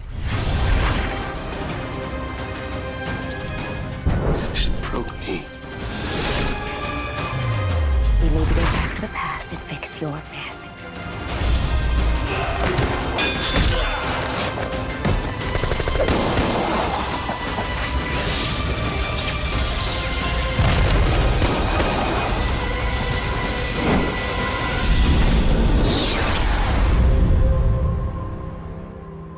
Avengers Grimm Time Wars, the third installment in this janky trilogy. I've actually been enjoying the hell out of it, though. Like, the acting is terrible. It's from the asylum. I mean, you should know what to expect. But watching it with the bacon ears and riffing on it makes it such a fun experience that it's like, I'm like genuinely enjoying the movie. It's so good. So looking forward to watching that. We'll be firing that up here right as we're done with the stream. We'll probably have like a 5 minutes in between, so that way, because I myself need to make a pit stop and grab a snack, but that'll give you guys time as well if you need to grab some more pizza rolls, some sparks, some spins, some crystal twists, some whatever your zook of choice is, and then we'll fire up that movie. And like I said, it's not terribly long. It's not like the actual Avengers movies that are like 2 hours plus. This is like 90 minutes. So it won't keep you up too terribly late. That way we can get up in time for Saturday morning cartoons. But that'll do it for the show tonight. Thank you guys again, everybody, for sending in donos tonight. Holy shit, the amount of generosity. Absolutely amazing. Thank you all so much. Remember to keep an eye out on your email. If you sent 10 or more, you'll be getting a high resolution copy of that swimsuit pinup of Shantae and Roddy Tops, so you can use it as a wallpaper on any of your devices.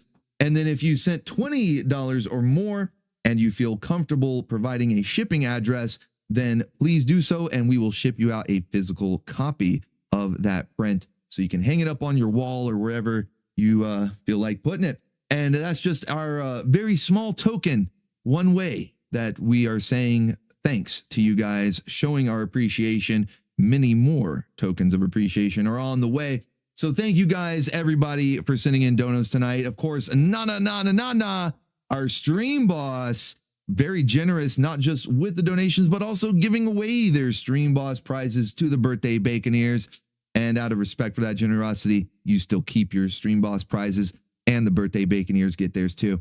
So plus anybody who had hit the $100 mark, I know there were a couple of those, Wiss, I believe, Deharka, Alex Shaw. You know who you are, but of course I'm going to go back through and check as well. You guys get pinup requests as well, so be thinking about that and email me or DM me on Discord once you figure it out. You could even leave it as a comment on this stream replay if you so choose, but just let me know the waifu of your choice once you figure it out. And then, of course, everybody for being here. Doesn't even matter, you know, big or small, doesn't even matter. Everybody being here, your time is valuable, and I appreciate you spending it with the Baconeers, the Bim Bams, the Flum Bums, aka the best community on YouTube. You guys have all been awesome. I want you all to stay awesome, stay based. God bless you all. Let me leave you now with a moment of Zook. Come in, Destro, come in! Stop that, Destro! I see you both clearly, and I am stunned! Boulder Dash! Give me butts!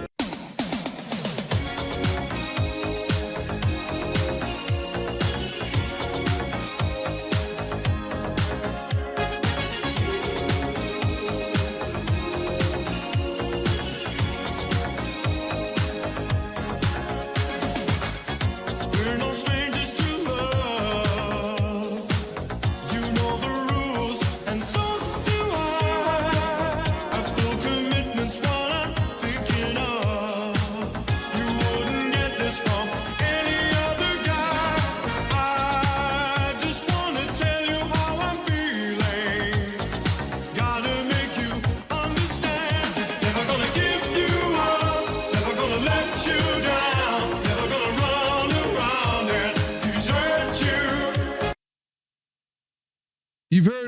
Rickrolled. Well, how about Cobra Coiled?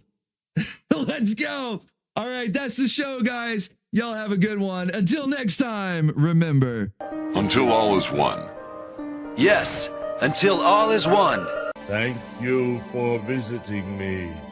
It's been real. Tomorrow,